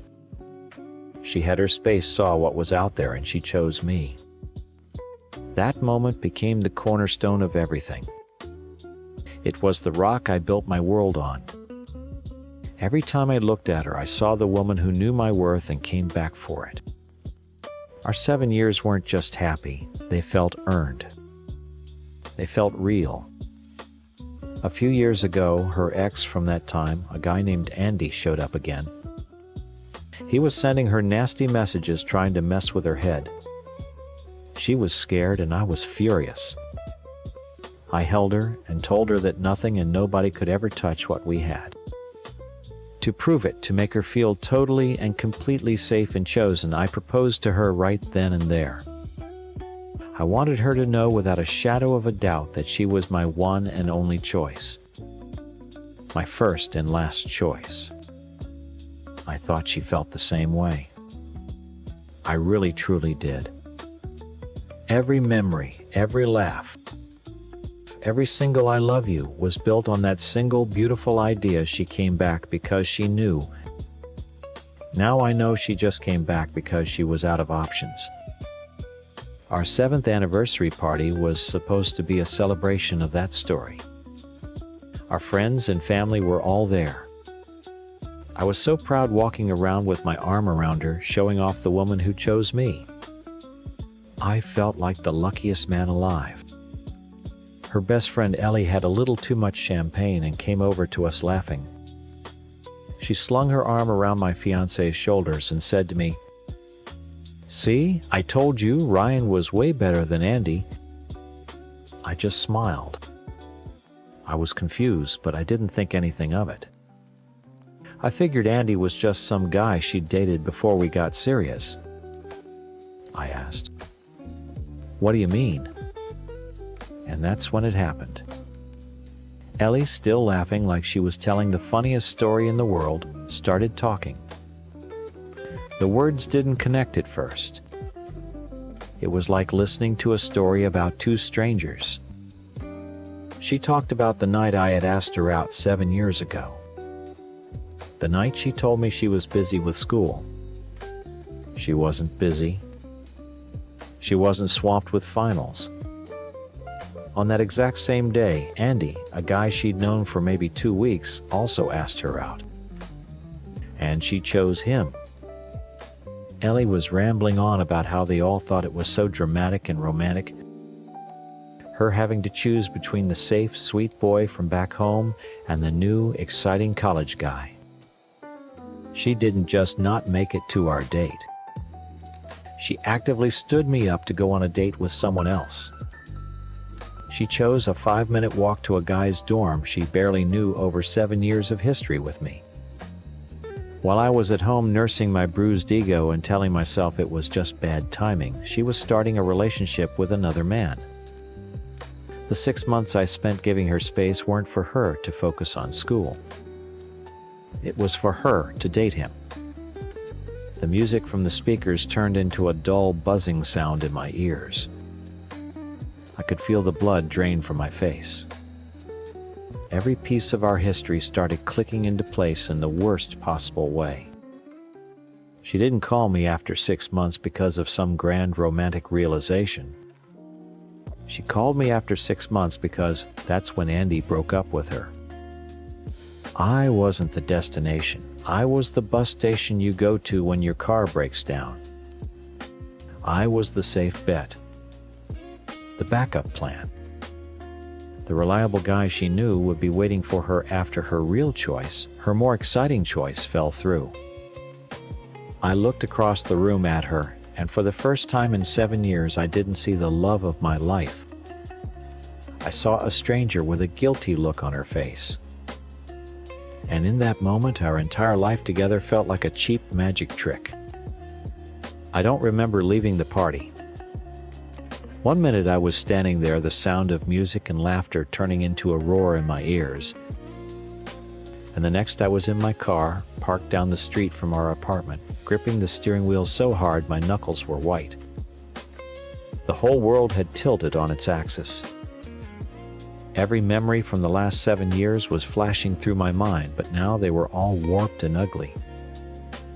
Our first "I love you," it wasn't me she was getting over, it was him.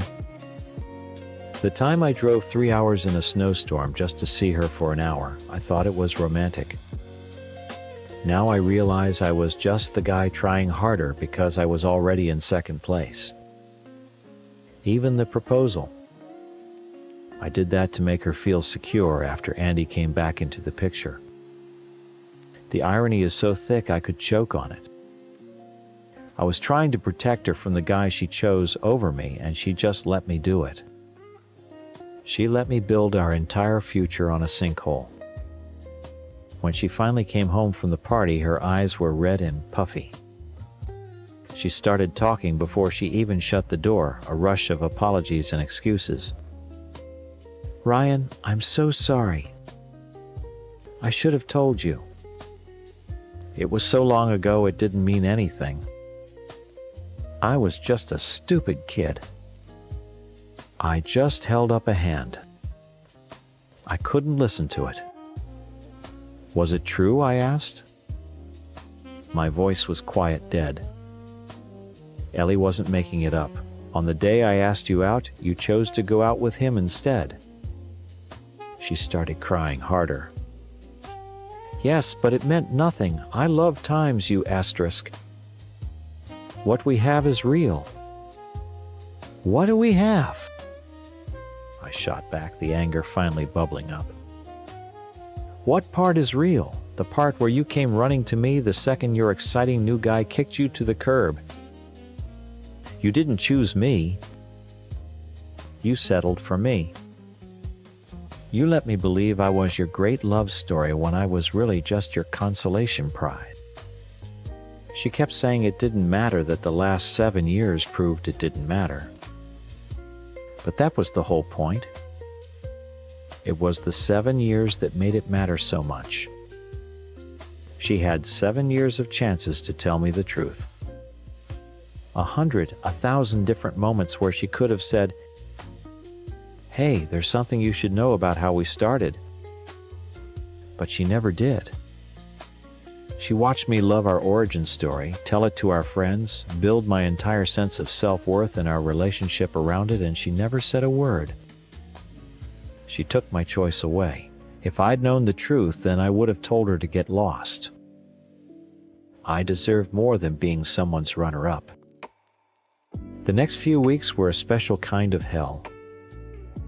We lived in the same apartment, but it felt like we were 1,000,000 miles apart. I slept on the couch. We didn't talk. The air was so heavy with things unsaid, it felt hard to breathe. I'd look at the pictures on the wall, us smiling on vacation, us at Christmas with my family, and I felt nothing but a deep, hollow ache. They weren't my memories anymore. They belonged to some other guy, a fool, who didn't know the woman sleeping in his bed had only picked him because she couldn't have the one she really wanted. Then my friend sent me the link to her post. I read it, and the ache turned into pure, white-hot humiliation. She painted herself as this tragic figure who made one little mistake in college, and I was the insecure monster who couldn't forgive her.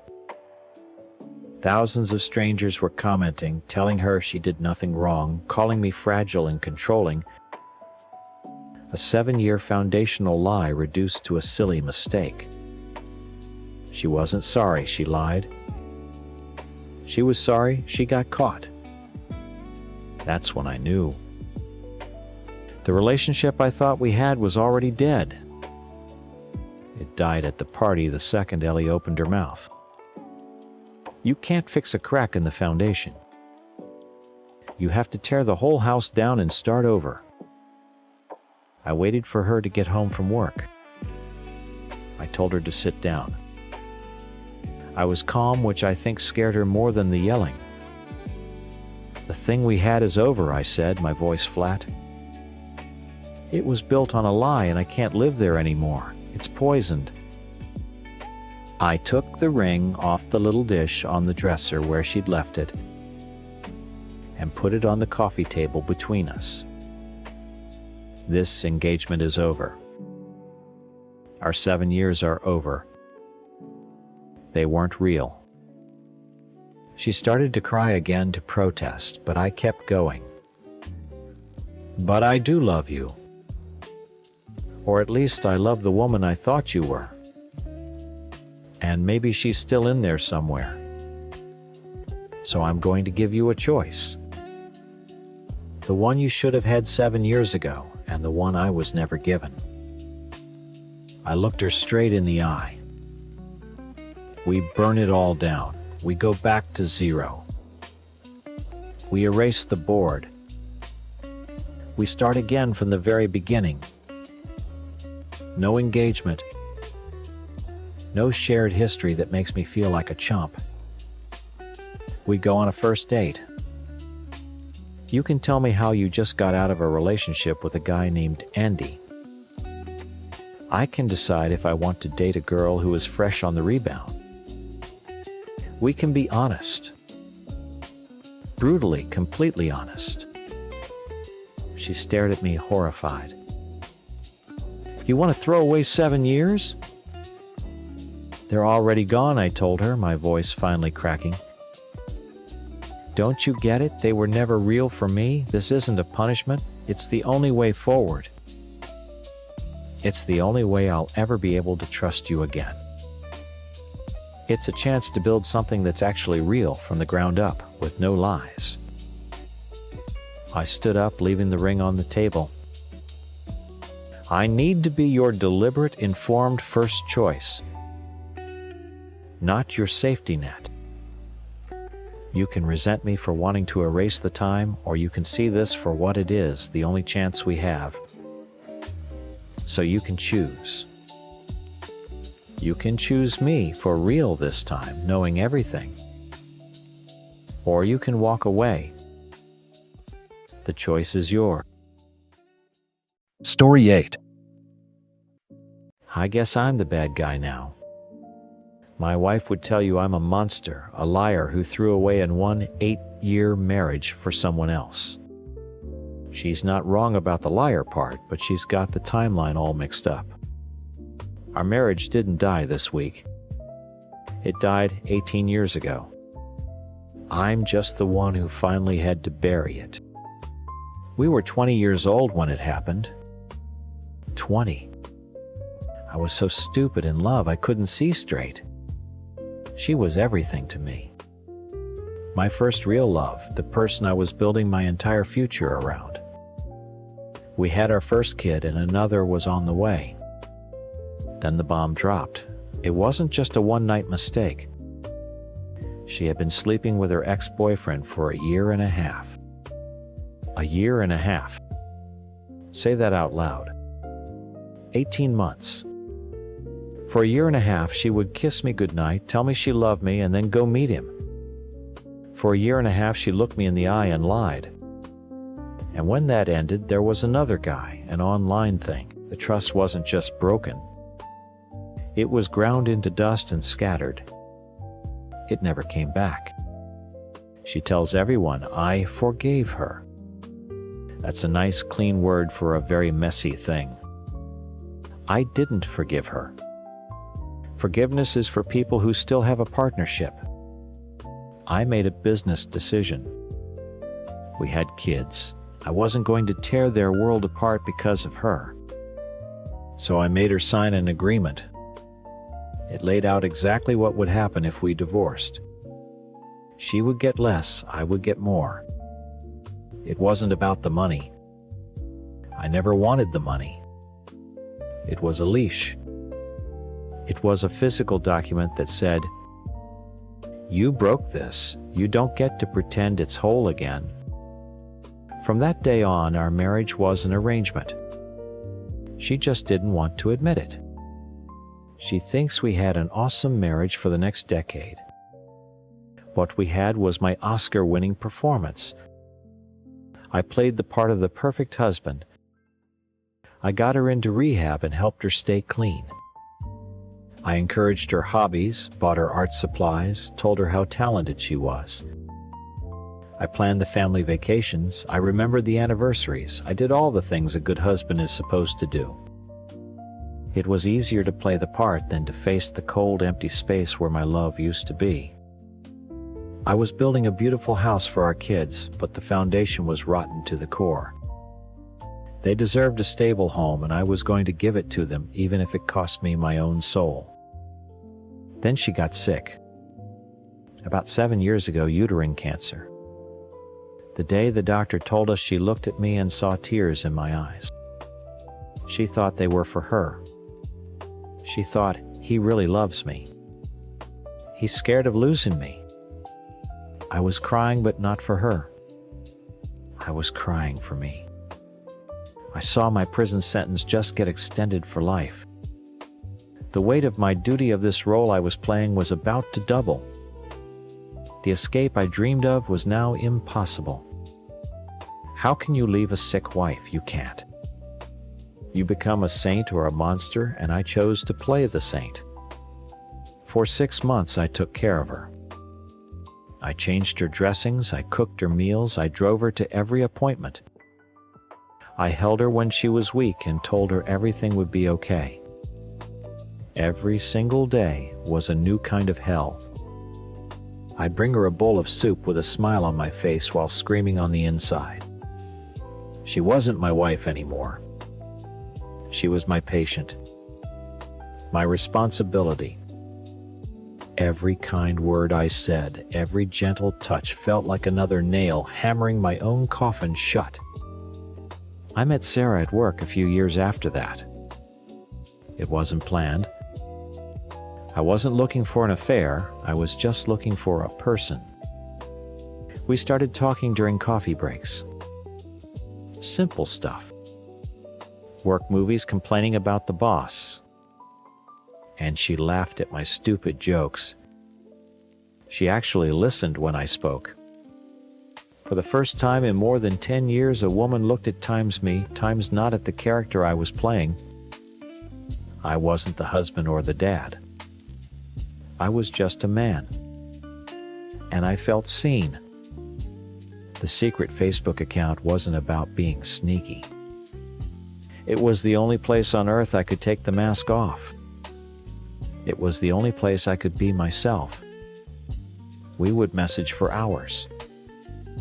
It wasn't just sexting and dirty pictures, though there was some of that. It was talking. It was real conversation with someone who didn't come with 18 years of baggage and betrayal. One night I told her everything. About my wife's affairs, about the agreement, about the cancer and feeling trapped. It wasn't gossip. It was like lancing a boil that had been poisoning me for my entire adult life. I told her that being with my wife felt like a chore, something I had to do to keep the peace in the house. With Sarah, it felt like breathing again after holding my breath for 15 years. We've been doing this for 3 years now. We just had our little anniversary. A bottle of cheap wine in a motel room, but it felt more real than any of the expensive anniversary dinners I'd ever had with my wife. We talked about the future. Of course we did. The idea of a life with her, a real one, after my kids are grown and out of the house, that's the only thing that gets me through the day. It's my light at the end of the tunnel. It's the life I thought I was going to have before my wife burned it all down. Last night I got home late.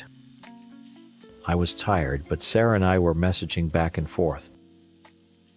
Just little things, good night texts.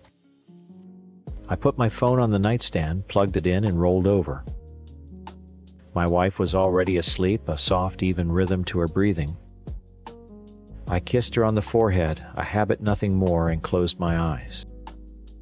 For the first time in a long time, I felt a little bit of peace.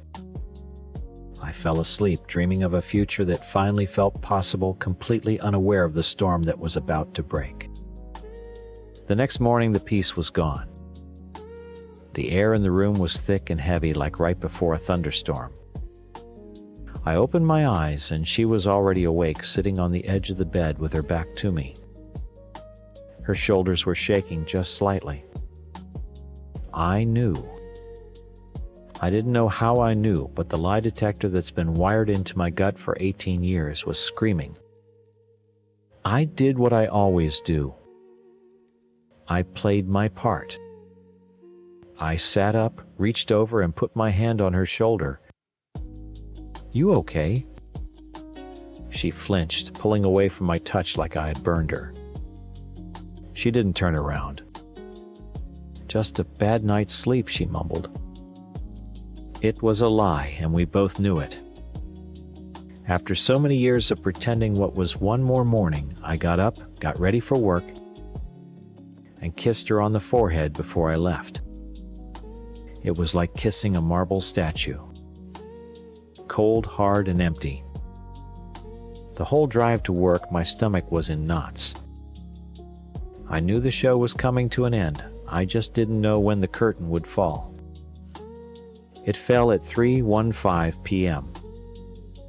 My phone buzzed on my desk. It wasn't a text. It was a string of screenshots. My conversations with Sarah. Dozens of them. The I love yous, the plans for our future, the things I'd said about my marriage. Underneath them, a single message from my wife: "Get home, now." The drive home was the calmest I've felt in my entire life. It was terrifying. There was no panic, no frantic rush to come up with an excuse. The time for excuses was over. The performance was done. All I could think was, "Times, it's finally over." Asterisk. I walked in the door and she was standing in the living room, my phone clutched in her hand like a weapon. Her face was a mess of tear tracks and raw anger. The beautiful house I'd worked so hard to maintain for our kids suddenly felt like a stage, and the final scene was about to play out. "Who is she?" she whispered, her voice cracking. I didn't lie. What was the point? Her name is Sarah. We used to work together. That's when the dam broke. The whispering turned to screaming. She threw my phone at the wall where it shattered and fell to the floor in pieces. She called me a monster, a liar, a sociopath. She screamed about the last 18 years, about our perfect life, about how I could do this to her after everything she'd been through, after she'd fought cancer. I just stood there and took it. I let her scream until she was hoarse. When she finally ran out of breath sobbing, she looked at me and said the one thing that I knew was coming. "I thought you were my soulmate. I thought we had the perfect marriage." And that's when I finally spoke. Asterisk, "You times thought we had the perfect marriage," I said, my voice low and flat. "I had a full-time job playing the part of your husband." Her face changed from anger to confusion. "What are you talking about? We were happy." "No," I said. Asterisk, "You times were happy." I was doing my duty. Our marriage ended 18 years ago, the day I found out you'd been screwing your ex for a year and a half. Everything since then has been for the kids. A business arrangement. The color drained from her face. She looked at me like she was seeing a stranger for the first time. I mentioned the agreement, the papers I made her sign all those years ago. That wasn't forgiveness, I told her. That was a contract. Those were my terms for staying and raising my children in a stable home. You broke the marriage. I've just been managing the fallout. She thinks her world shattered today. She doesn't get it. My world shattered when I was 20. She's just finally seeing the rubble that I've been living in for almost 2 decades. Her pain is real, I see that. But it's the echo of the pain she put me through. She's mourning the loss of a man who never really existed. The happy, loving husband she remembers was a ghost.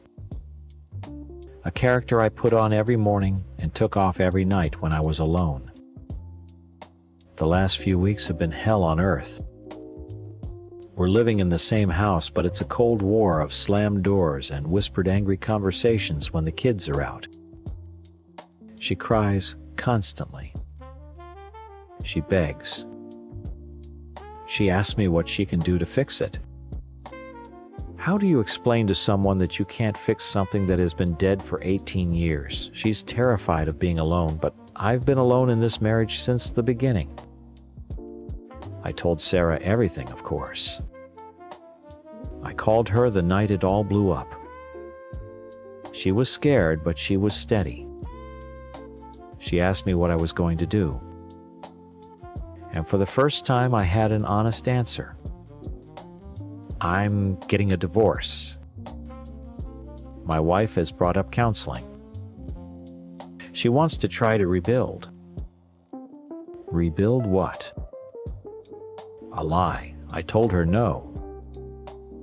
I told her to get a lawyer. She screamed that I was being cold, that I was just trying to take everything from her. She doesn't understand that I don't want anything except my freedom. The money, the house, it's all just stuff. I'd live in a cardboard box if it meant I could wake up in the morning and not have to put on a mask. I know how this looks. I'm the bad guy. I'm the cheater who left his wife who survived cancer. That will be the story everyone hears, and I guess I have to live with that. But the truth is so much messier. The guilt is there. It's a heavy weight, especially when I see the confusion in my kids' faces. I've hurt them, and that's a pain I'll have to carry forever. I blew up their world to save my own. But underneath the guilt, underneath the anger and the sadness, there's something else. It's a feeling I haven't had since I was a kid. For the first time since I found out about her first affair, I can breathe. The performance is over. The curtain is fallen. And I'm finally terrifyingly free. Story 9. I'm sure my husband told you his side of the story. He's very good at that. He can make himself the hero in any situation.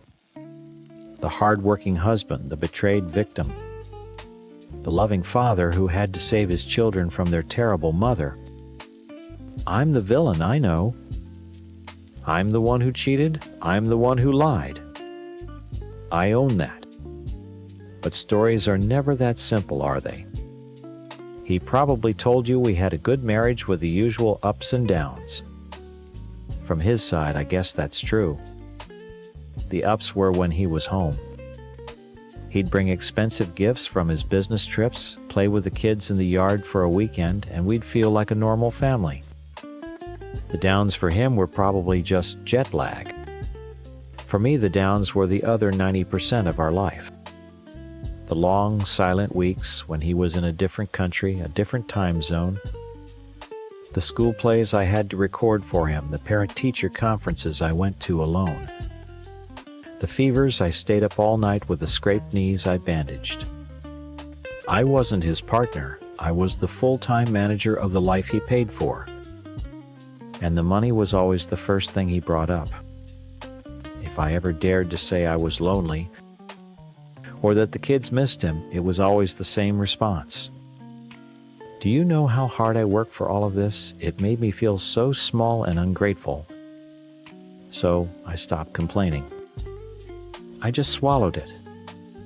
He also likes to casually mention his anger issues in the past, as if it was something he got over like a cold. It wasn't in the past. It was always right there, under the surface. It wasn't about him hitting me, not usually. It was the way a conversation could turn on a dime. It was a slammed door that shook the whole house, a coffee mug thrown so hard it shattered against the wall. It was the way he'd look at you and you knew you had to shut up. It taught me to walk on eggshells, to keep the peace, to just be quiet. Over the years, I just disappeared. I became Mom. I was his wife. I had no idea who times I times was anymore. The loneliness was a constant heavy weight in my chest. Then came the Europe trip in October 2019. A full month. The longest he had ever been away. The first week was normal. The second week, the silence in the house started to get loud. By the third week, I felt like I was going to crack. That's when my coworker Mark started paying attention to me. It wasn't some grand romance. It was just nice. He'd asked me how my weekend was and actually listened to my answer about taking the kids to the park. He noticed when I got a haircut. He saw me times, not just a tired mom. It started with texts. Jokes, memes, complaining about work. It was innocent, but it felt like a lifeline. I felt a spark of something I hadn't felt in a decade. I felt interesting again. I felt alive. I knew it was wrong, but it was like a drug. Then, one night after a work event, we went back to his place. It only happened once. The second it was over, I was hit with a wave of guilt so strong I felt sick. What was I doing? I had a family. I loved my children. This wasn't me. I ended it the very next day. I told him it was a horrible mistake and that we could only be friends, nothing more. My plan was to bury it. To bury the shame and just try harder to be the perfect wife and mother he expected me to be. But when he came back from Europe, I couldn't fake it. He walked in expecting a celebration, but all I felt was this huge, crushing guilt. I was distant. I flinched when he tried to touch me. He knew something was wrong. A few days later, I came downstairs, and he was sitting at the family computer, his face pale. The look he gave me wasn't hurt or sad, it was cold. It was the look he got right before the anger exploded. He had found our messages. He didn't yell, not at first. That was almost scarier. He just said very quietly, "I'm calling a lawyer, we're done." He said he was going to file for divorce and get full custody.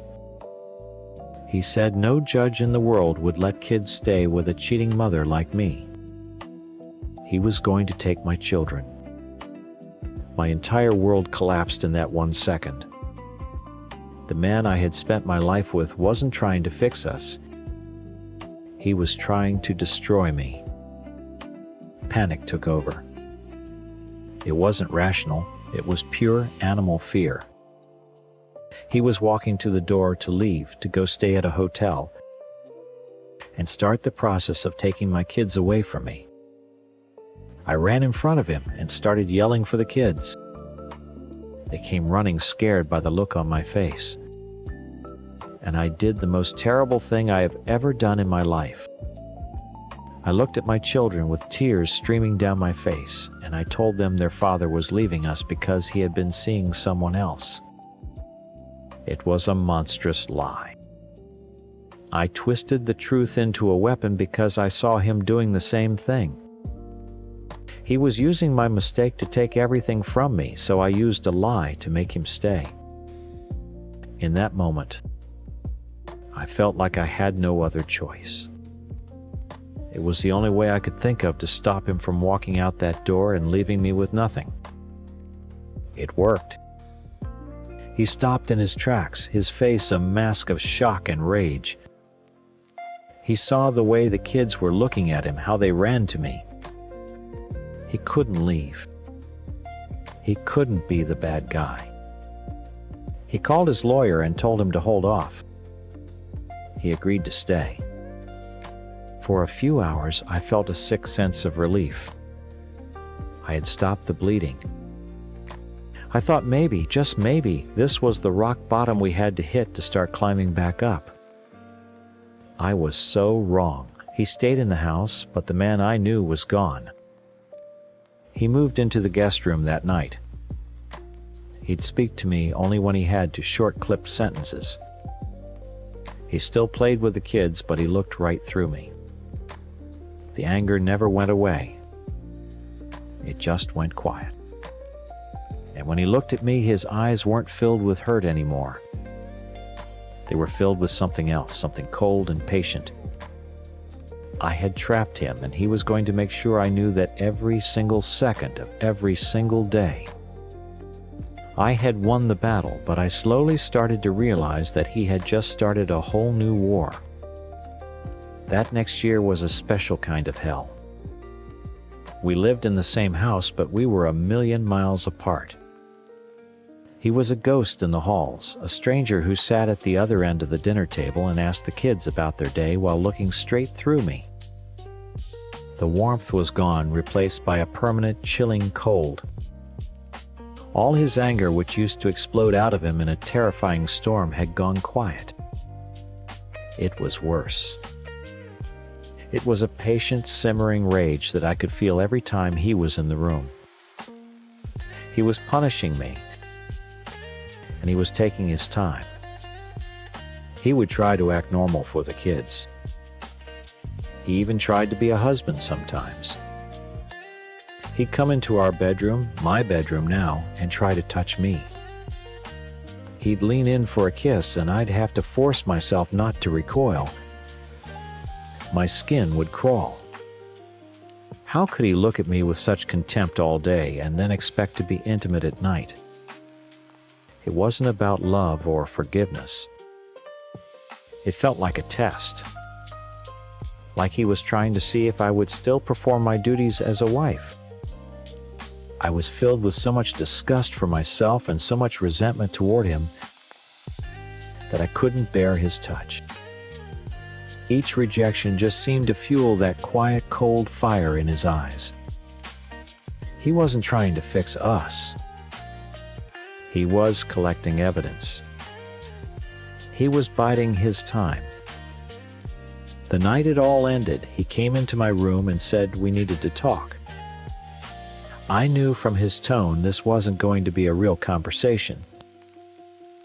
He wasn't there for reconciliation. He was hunting. He sat on the edge of the bed and just started in on me. He wasn't yelling. It was all quiet, cutting questions. Why did you do it? Did you love him? Tell me again why you lied to the children about me. He went on and on, poking at every single one of my wounds. He brought up every failure, every mistake.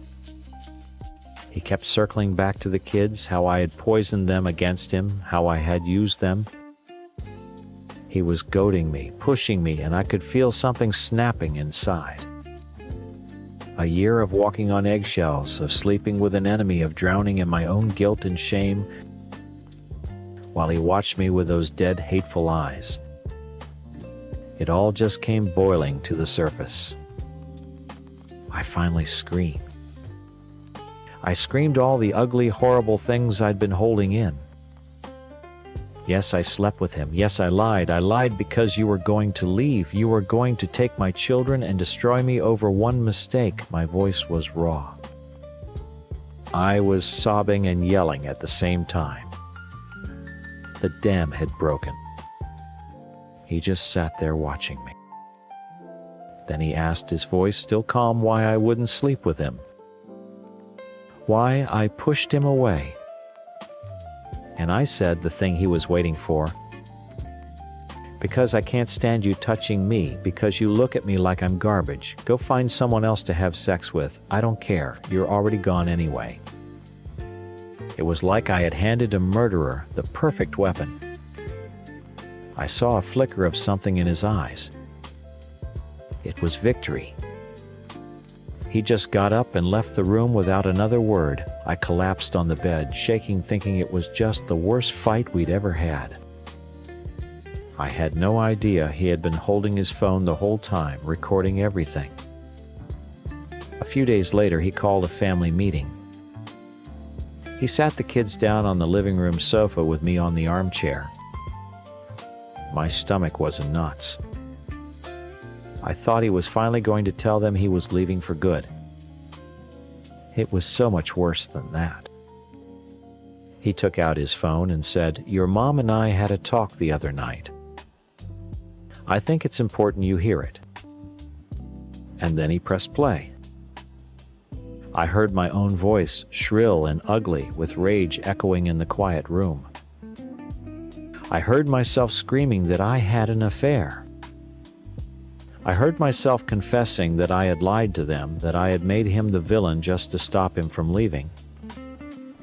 I heard myself telling their father to go find sex somewhere else. I watched my children's faces. I saw the confusion turn into disbelief and then into a deep, shattering hurt. I watched their eyes shift from his phone to me, and the way they looked at me, it was like they were seeing a monster, a stranger. My son, who was only 10, started to cry. My daughter, 12, just stared at me with so much anger and betrayal in her eyes that it physically hurt to look at her. He had done it. He had taken all my pain and panic and rage and edited it down into the perfect tool to cut me out of their lives. He turned to them, his voice full of fake sadness. "I'm so sorry you had to hear that. I love you both so much, and I never ever would have left you." He was the hero again, the calm, patient father who had endured the crazy, lying, cheating mother for their sake. He packed a bag that afternoon. He didn't have to fight me for anything. He just looked at the kids and asked, "Do you want to come with me to Grandma's for a while?" They didn't even look at me. They just nodded and went upstairs to get their things. I stood in the doorway as he led them to his car, each of them holding one of his hands. He didn't have to steal them. I had handed them over. So that's the story. My story. I know what I did was wrong. Cheating was wrong. Lying to my kids was a terrible, unforgivable thing born out of sheer terror. I own my mistakes. I live with them every single day. But he's not the saint he makes himself out to be. A good man, a man who loved his wife, would have been hurt. He would have been angry. But he would have fought for his family. He fought for a clean victory. He wanted to win, not to heal. He set a trap, and like a fool, I walked right into it. He got everything he wanted. He has the kids, he has everyone's sympathy, and he has a story where he's the perfect victim, and I'm just the villain who broke it all. Story Teen. I know how my ex-husband tells this story. He always starts with the perfect life we had. The big house in the suburbs, his 6-figure salary that just kept climbing, the expensive cars, the 3 great kids. And me. He always mentions me, his beautiful optometrist wife, like I was another item on his checklist of success. And for a long time, I guess I was. I played the part for over 10 years. I smiled at his work parties, I hosted perfect dinner nights for his colleagues, and I learned to swallow the emptiness that grew inside me every time he got another promotion. He was building a perfect life, and I was just the prettiest decoration in it. He wasn't wrong when he said people were envious. They saw the life he presented to the world, and it looked like a dream. He loved me, I think. But he loved me like a collector loves a rare piece of art. He liked to show me off, keep me polished and safe, but he never really bothered to look at me, to actually see times me asterisk. My career was always just a cute little side project to him. Something to keep me busy while he did the important work. He never saw the cracks forming in his perfect picture, and honestly, I was too tired to point them out. Things got worse as his success grew. The cage just got bigger and more comfortable, which almost makes it harder to leave. The moment I knew it was over, the real breaking point wasn't a big fight. It was a birthday present. In early 2015, for my birthday, he surprised me with a brand new Tesla. He had all our friends there, a giant bow on the car, the whole show. He was so proud, beaming like he'd just won an award. Everyone cheered, and I just stood there with this fake smile plastered on my face, feeling nothing but cold, hollow dread. He had never once asked me what I wanted. He just decided that the newest, most expensive status symbol was the right gift for the woman who had everything. As he walked me through all the high-tech features, tapping the giant screen and showing off the self-parking, I wasn't listening. All I could think was, this isn't for me. This is for you. It was another prop for his stage, another thing to prove to the world how successful he was. A testament to his wealth that I was just supposed to drive around. From that day forward, I couldn't pretend anymore. He started complaining that I seemed distant, that I was pulling away. He had no idea I was just trying to find room to breathe. I wasn't the only one who felt it. My oldest daughter started asking me if I was sad. I didn't know how to answer her. How do you explain to a 10-year-old that you feel like a ghost in your own life? That you're so lonely even when you're surrounded by your family? I just couldn't find the words. So I started looking for an escape. That's when I met someone else. It began in 2016. It wasn't some passionate movie-style love affair. It was just easy. He was a patient, and we started talking. He asked me about my day and actually listened to the answer. He thought my job was interesting. He saw me as a person, not just a wife or a mother. When I started telling my husband I was going to yoga, I was really just driving to a normal-looking house to sit on a normal-looking couch and talk to someone who made me feel like I existed. It was a relief like coming up for air after being underwater for years. Of course, my husband didn't see it that way. He's a man who likes to control all the variables. When he got suspicious, he didn't ask me what was wrong. He didn't try to talk to me about my feelings. He just started tracking me. He used an app on my phone to watch my every move, collecting data like he was preparing for a quarterly review. The confrontation was exactly what you'd expect from him. He didn't storm in yelling or crying. He sat me down in his home office and calmly presented his evidence. A printout of a map with little red dots showing every time I'd been to that house. It felt like an interrogation. He looked at me with this cold, disappointed anger the way you'd look at a brand new appliance that suddenly broke. I denied it at first, but I was exhausted from all the lying. Eventually, I just gave up and told him the truth. The worst part wasn't the anger. It was the forgiveness. He took a deep breath, looked at me with this pained, noble expression, and said he forgave me. It sounds nice, right, but it wasn't. His forgiveness wasn't a gift. It was a weapon. By forgiving me, he put me in his debt forever. I was now the broken wife he had so graciously decided to keep. I owed him my absolute loyalty and gratitude. He had all the power. He insisted on marriage therapy, which was just another stage for him to play the hero. He'd talk to the therapist about how much I hurt him, how he was trying so hard to rebuild trust and save our family. I just sat there nodding along, feeling more trapped than ever. He had successfully reframed the entire situation. He wasn't the emotionally absent husband who treated his wife like property. He was the saint who forgave his cheating, unstable wife. I didn't want to be fixed. I just wanted to be free. The next year was a blur of fake smiles and quiet, suffocating tension. I was playing the part of the redeemed wife, but inside I was screaming. He seemed to think everything was getting back to normal, back to his perfect script. He had a big business trip planned, a week-long conference. The day he left, I felt a sliver of relief for the first time in months. The house was quiet. The kids were with my parents for the night. For one night, I didn't have to pretend. I didn't have to be anyone's wife or mother. I could just be me. And I was a complete mess.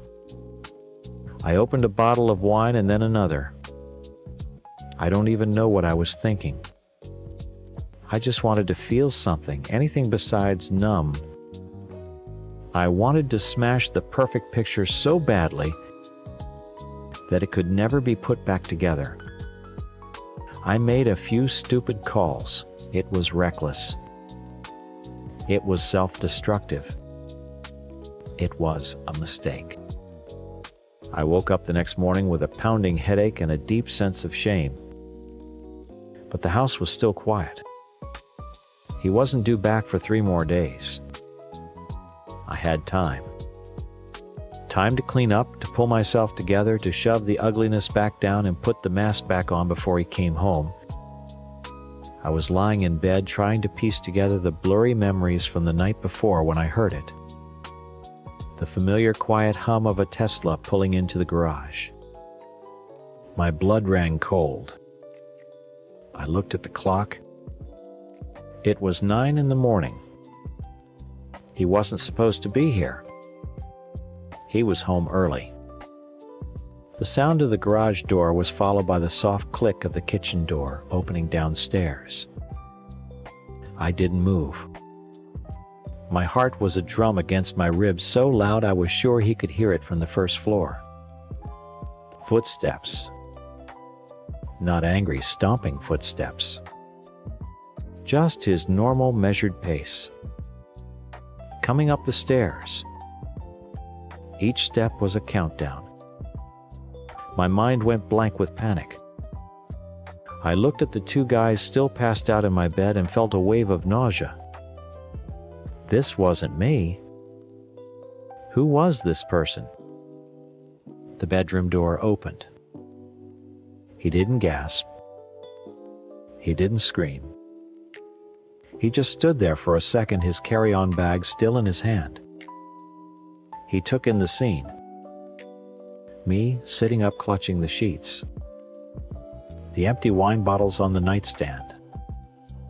The 2 strangers in his bed. His face didn't change. There was no flicker of pain, no betrayal, not even shock. It was the same look he got when a major project at work hit a snag. A problem to be managed. He set his bag down gently by the door. He looked at me and his eyes were completely flat. Empty. "I'll be in the basement," he said, his voice as calm as if he were telling me he was going to take out the trash. He turned and walked out, closing the door softly behind him. The silence that followed was worse than any screaming match could have been. I could hear him walking down the stairs, the sound of the basement door opening and closing. I could picture him down there in his perfect man cave with the wet bar pouring himself a drink. Analyzing the situation, calculating his next move. The 2 guys started to stir oblivious. I just pointed to the door. "Get out, now!" I threw their clothes at them, not caring where they landed. They stumbled out of the room, confused and clumsy, and I didn't watch them go. I sat on the edge of the bed for what felt like an hour, just listening to the silence of the house. Finally, I heard his footsteps again coming back up. He stopped at the doorway. He had a glass of whiskey in his hand. "Get out of my house," he said. Not Times Our Times house. Not the house I had picked out the paint colors for the garden I had planted, the home where I had raised our children. Asterisk, his times house. In that single moment, everything I had felt for years was confirmed. I was just a tenant. a long-term guest whose lease had just been violently terminated. I didn't argue. I didn't cry. I was too numb. I just nodded, got up, and started throwing a few things into a suitcase. The divorce was exactly like the confrontation, cold, efficient, and methodical. He hired the best lawyer in the city. Our meetings felt like corporate negotiations. He never raised his voice. He never spoke about feelings.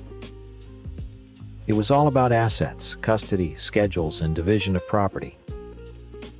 He was splitting up a failed merger, not a family. He painted a very clear picture for the lawyers and the mediator. He was the stable, forgiving husband, and I was the volatile, unfaithful wife who had brought chaos into his well-ordered world. And I had handed him all the proof he needed. My only defense was to try and explain the years of loneliness, of feeling invisible. But how do you explain that to a court? How do you put feeling like a possession on a legal document? It just sounds like the pathetic excuse of a woman who blew up her own life. So I stopped trying. My one desperate plan was to leave. To just run away from it all. I told the court I intended to move to Southern California. I had this fantasy of starting over. A small optometry practice by the beach, a little apartment where no one knew my name or my story. A place where I wasn't the wife who cheated. It was a last desperate attempt to find myself again, but he had one more card to play. The kids. The mediator sat us all down. The kids were old enough to have a say in where they wanted to live. He spoke to them first, calmly, telling them how much he loved them, how their home would always be their home, how he would make sure their lives stayed as normal as possible. He promised them stability. Their school, their friends, their sports teams, their big house. He was offering them the world they knew. Then it was my turn. I looked at my 3 children, their faces a mixture of confusion and hurt. What could I offer them? A tiny apartment in a strange state 2,000 miles away? A mom who was a complete wreck? I told them I loved them more than anything. I told them that I needed a fresh start and that I wanted them to come with me. But I could see it in their eyes. They were scared. And they chose him. All 3 of them. They chose the cage because it was safe and familiar, and I was the one who had just proven I couldn't be trusted. I felt something inside me break that day. A final, definitive snap. He had won. It was a total victory. He kept the house, he kept the kids, and most importantly, he got to keep his story. He is the victim. The noble single father who is holding his family together after his wife went off the rails. And I'm the villain. I'm the crazy, cheating wife who abandoned her children for a new life in California. That's the label he wanted for me, and he got it. I did move. Not to a sunny beach in California, but to a small apartment across town. It's quiet here. I lost my marriage, my home, and my children. I lost my reputation. Some days, the weight of what I've lost is so heavy I can barely breathe. He tells everyone I'm a mess, that I threw away a perfect life for nothing. And maybe he's right.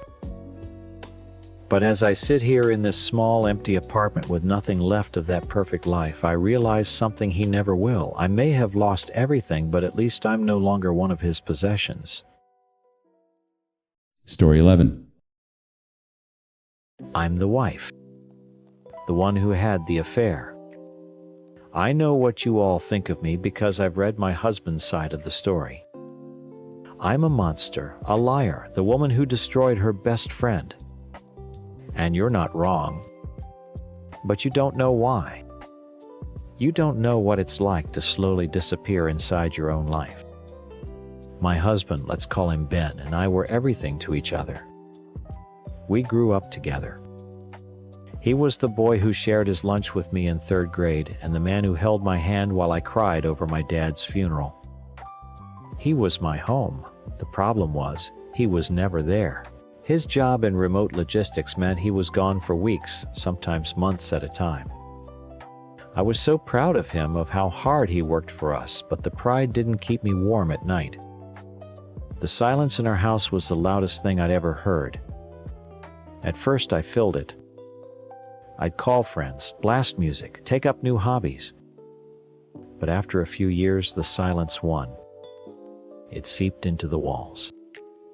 Our life wasn't a partnership anymore. It was a schedule built around his departures and arrivals. The calendar was my boss. Ben's home for 4 days. Ben leaves for 3 weeks. I was just the person who kept the house running while he was away. The breaking point was when we sold our house. It was my dream house. The one with the big garden I'd always wanted. But he got a promotion that required him to be based out of a new hub hours away. So we sold my dream, the place I felt safe to move to a generic new build in a town where I knew no one. All to make his commute easier for the few days a month he was actually home. I packed every box myself. I organized the movers myself. I unpacked every box myself while he was on a rig somewhere in the middle of nowhere. I set up our entire new life alone, and the stress was crushing me. That's when my yoga nights started. I told Ben I'd joined a class to de-stress. It was a lie, but not the kind you're thinking. I wasn't meeting anyone. I would just drive to a quiet park and walk, or go to a cheap diner and have a coffee and read a book. It was my only secret, my only time that was just for me, not for us. It was the only time I felt like a whole person and not just a wife waiting by the phone. And that's where I met him. At the diner. He was a regular too. He was a salesman, always on the road, miserable in his own marriage. We started talking. It was easy. He didn't ask about my husband's schedule or how I was managing the new house. He asked about my day. He asked what I liked to read. He saw times me, times Kate, not just Ben's wife. It felt like coming up for air after being underwater for a very long time. It was a stupid, intoxicating mistake. A friendship turned into a coffee turned into a drink, and a drink turned into a month of the worst decisions of my life. It wasn't a plan. It was a desperate gasp for air from a loneliness so deep it felt like suffocation. Ben was on a long trip, the longest one yet. 6 weeks. The affair had been going on for about a month. It was mostly stolen hours, quiet conversations. But that afternoon he was supposed to be gone for at least 2 more weeks.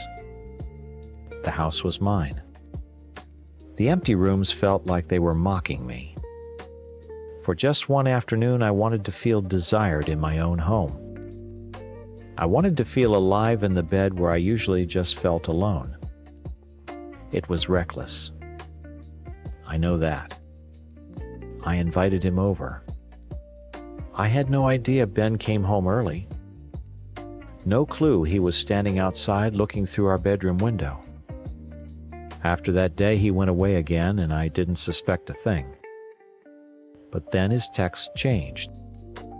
They went from long, loving paragraphs to, okay, fine, and busy. The calls stopped.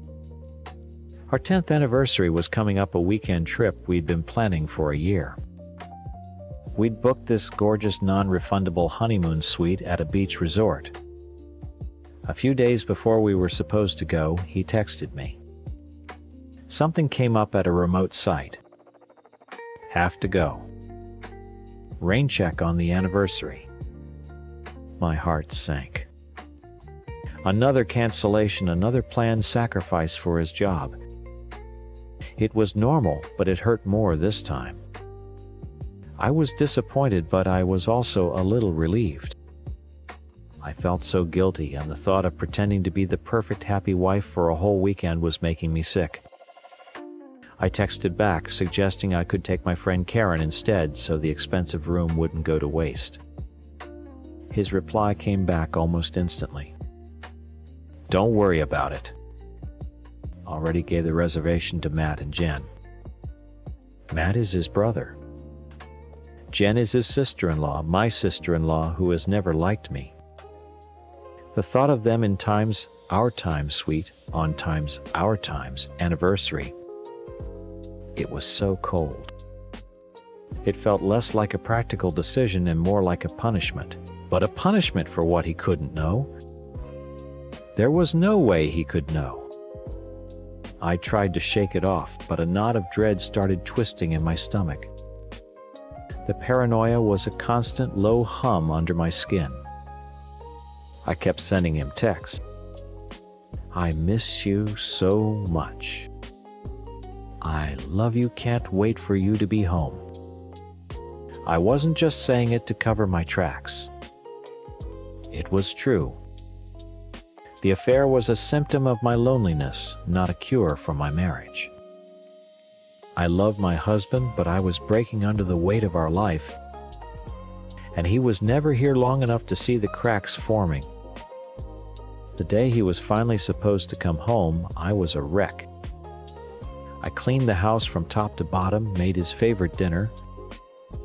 I kept telling myself I was being crazy, that he was just stressed from work. But when I heard his key in the lock, my entire body went cold.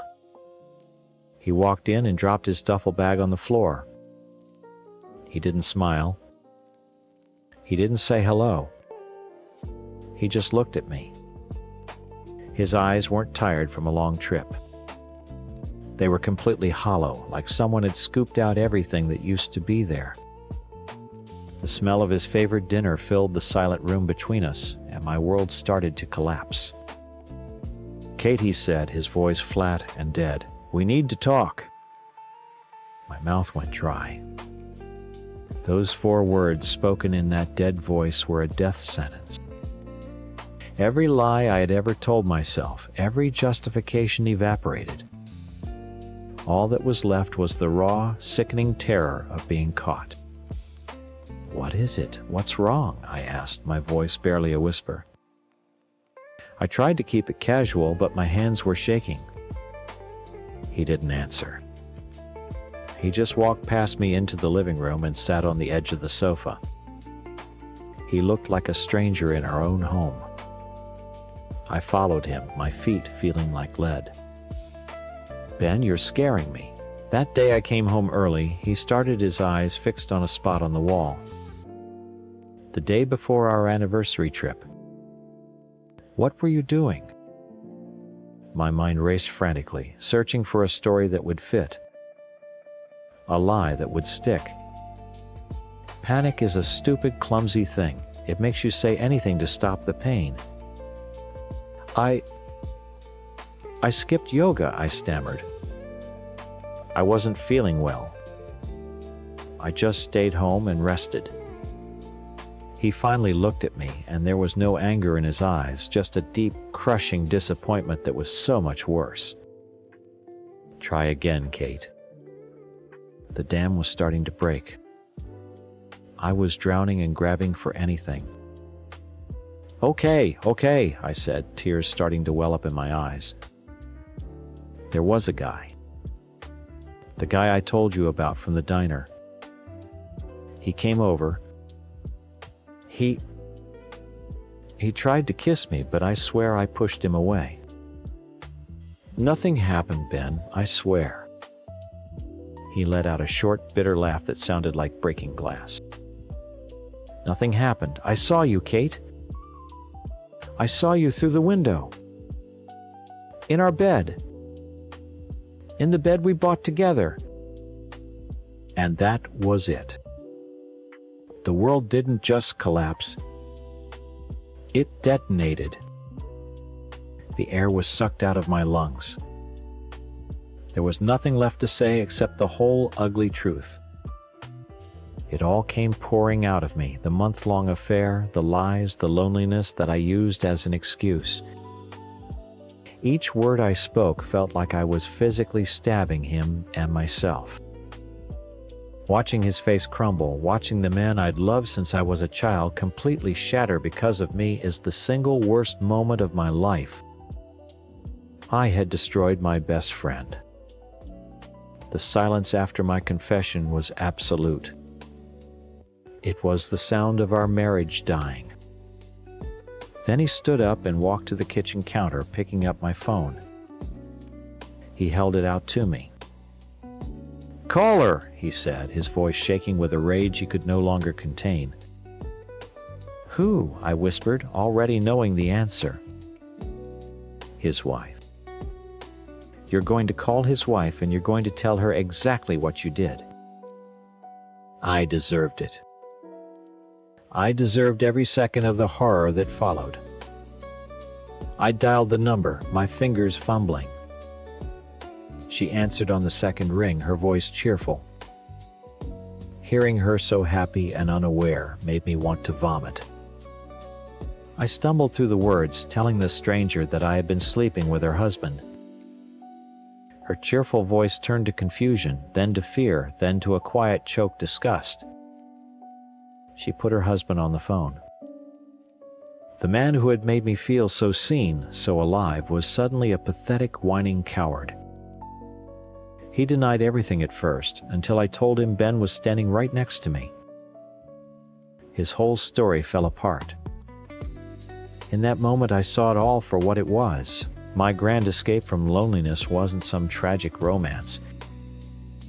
It was a cheap, dirty affair with a weak man, and I had wrecked 4 lives for it. Ben left after that. He packed a bag and said he was going to his family's cabin to think. He wouldn't even look at me. The next 2 days were a blur of crying and not sleeping. I couldn't let this be the end. He was my whole life. I called my 2 best friends, told them everything, and begged them to drive with me. I couldn't go alone. I needed someone to hold me up. The drive to the cabin was the longest drive of my life. When we pulled up, my heart sank. Matt's truck was there. And Jen's car. Of course they were there. Ben had called in his protectors. Jen opened the door before I could even knock. The look on her face was pure victory. She'd always known I wasn't good enough for her brother-in-law. It was Jen who had been spying on me. Ben had told me during our fight. She'd seen me with him in town and taken pictures, sending them to Ben while he was away. That's why he'd come home early. That's why he'd given them our anniversary suite. It had all been a test. A trap. And I'd walked right into it. Matt stood behind her, his arms crossed, looking at me with pure contempt. "You shouldn't be here, Kate," he said. I ignored them and pushed past, calling Ben's name. He came out of the back room looking exhausted. I begged him to talk to me just for 5 minutes, alone. He eventually agreed, leading me out onto the back porch. I started pleading, crying, telling him how sorry I was, how it was a mistake born from loneliness. He just stared out at the trees, his face a stone mask. I was losing him. I could feel him slipping away. In a last desperate Hail Mary, I grabbed onto the one dream we still shared, the one we'd talked about for years. "Let's just go," I said, my voice cracking. "Let's sell the house. Let's do it. Let's go open that beach bar we always talked about. Just you and me. We can leave all of this behind. This house, these people, this mess I made, we can start over. Please, Ben. We can find our way back. For a second, I thought I saw a flicker of the old Ben in his eyes. A memory of the boy who shared his lunch with me. But then it was gone, replaced by a cold finality that chilled me to the bone. There is no we anymore, Kate, he said softly. You took that away. That dream is dead. It all is. He told me he'd already talked to a lawyer. He was moving out for good. I didn't just lose my husband on that porch. I lost the boy. I grew up with the man who knew all my secrets, my oldest and dearest friend. He thinks I robbed him of his future, and he's right. But the saddest part, the part I have to live with every single day, is that I was so lost in my own loneliness, I had already forgotten we were supposed to be sharing one. Story 12. I don't know why I'm writing this. Maybe I just need to get it out to put my side of the story somewhere, because right now I'm the monster. I'm the toxic father, the manipulative old man who drove his own daughter away. But that's not the truth. The truth is, I did everything for my family, and I lost my youngest daughter because I refused to let a boy with a chip on his shoulder tear it apart. I have 4 kids. 4 beautiful children who are my entire world. I've worked the same job for 30 years, not because I love it, but because it put food on the table and paid for dance lessons and college degrees. My whole life has been built on one simple idea: family is everything. We're a team. We have traditions, Sunday dinners, holidays at our house, things that keep us connected. They're not rules written in stone. They're the glue that holds us together. When my 2 older daughters got married, their husbands understood this.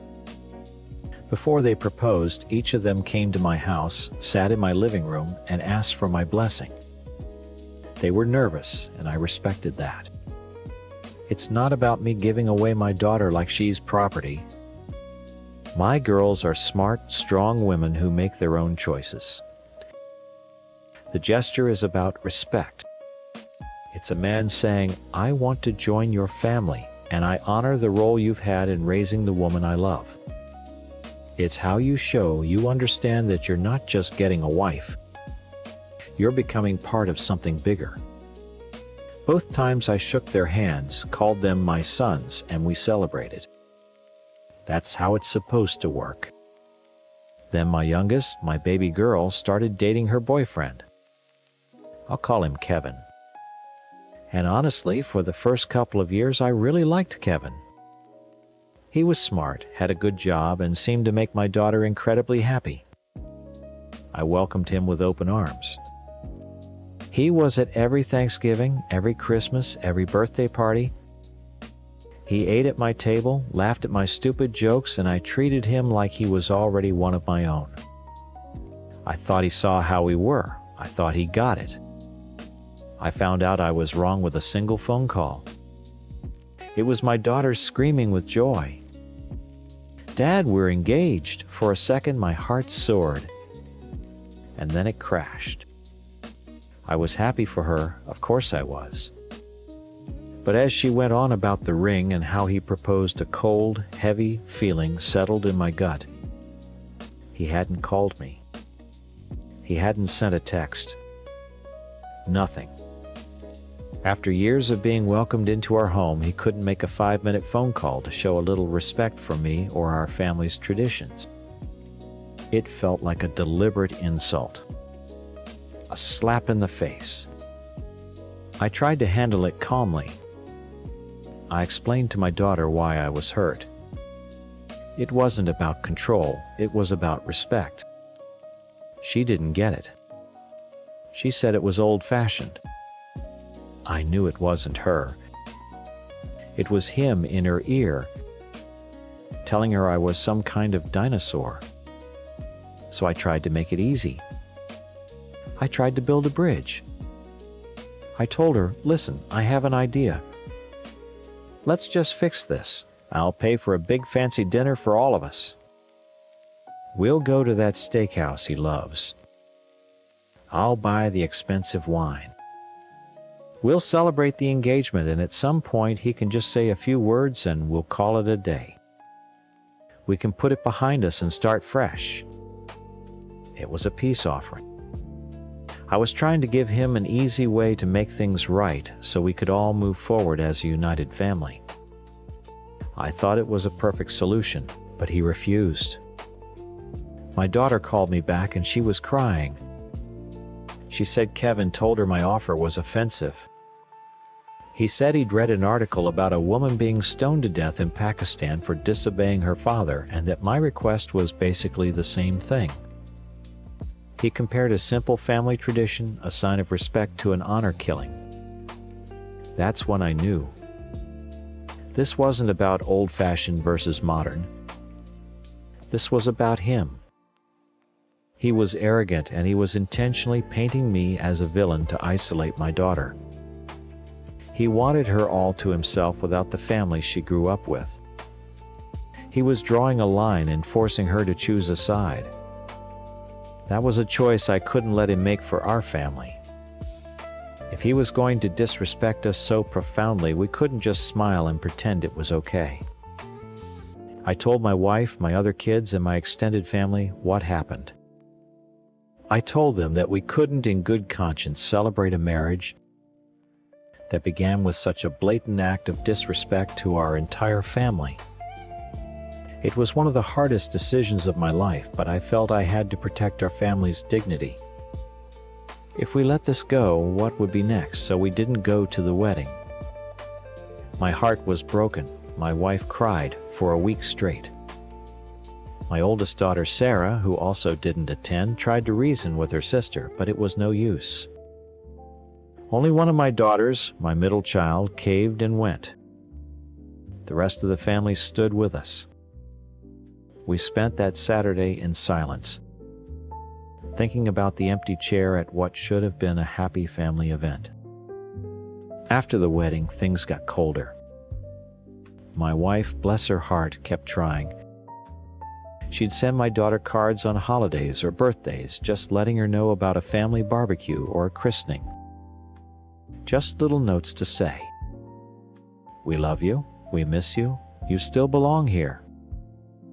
But my daughter saw it as poison. She accused us of taunting her, of rubbing in the fact that she wasn't invited. We weren't. We were just trying to keep the door open, hoping she'd walk through it. Then about a year later, my sister called me. She'd seen it on social media. My daughter was pregnant. My first grandchild. A wave of pure, uncut hope washed over me. This was it. This was the miracle we needed. A baby changes everything. A baby can heal any wound, bridge any gap. This child would be the tie that brought us all back together. I could feel it in my bones. I was ready to forget everything. The disrespect, the wedding, the nasty words, none of it mattered anymore. All I wanted was to meet my grandchild and have my daughter back in my life. My hands were shaking as I dialed her number for the first time in almost 2 years. I had it all planned out in my head. I would congratulate her. I would tell her I loved her. I would ask if we could name the baby after my mother. If it's a girl, a beautiful name to connect her to her roots. I'd suggest a baptism, a wonderful celebration where the whole family could finally be in the same room celebrating this new life. I just knew she'd say yes. How could she not? This was about a baby, about family. As the phone rang, I held my breath, praying this was the moment our nightmare would end. After a few rings, she picked up. "Hello," she said, her voice cautious and unfamiliar. I took a deep breath, trying to keep my voice steady. "Honey, it's Dad. Your aunt told me the news." a baby. That's wonderful. Congratulations, really. I'm so happy for you. There was a long pause on the other end, so quiet I thought she might have hung up. Thanks, she finally said. The word was flat, empty. This was my chance. I pushed forward the hope, making my words rush together. I was thinking, sweetheart, this is a chance for a fresh start for all of us. I was hoping. If it's a girl, maybe you would consider naming her after your grandmother. My mom, it would mean the world to me to connect her to our family right from the start. I paused, waiting for the warmth I was so sure would come. And we could plan a beautiful baptism. The whole family, all of us together, again celebrating this new life. We can put everything behind us. The silence that followed was different. It was cold, hard. The word hit me like a punch to the gut. No. What do you mean, no? I mean no, she said, her voice changing. It wasn't my daughter's voice anymore. It was sharper, full of an anger I hadn't heard since she was a teenager. No, we will not be naming our daughter after your mother. No, we will not be having a baptism.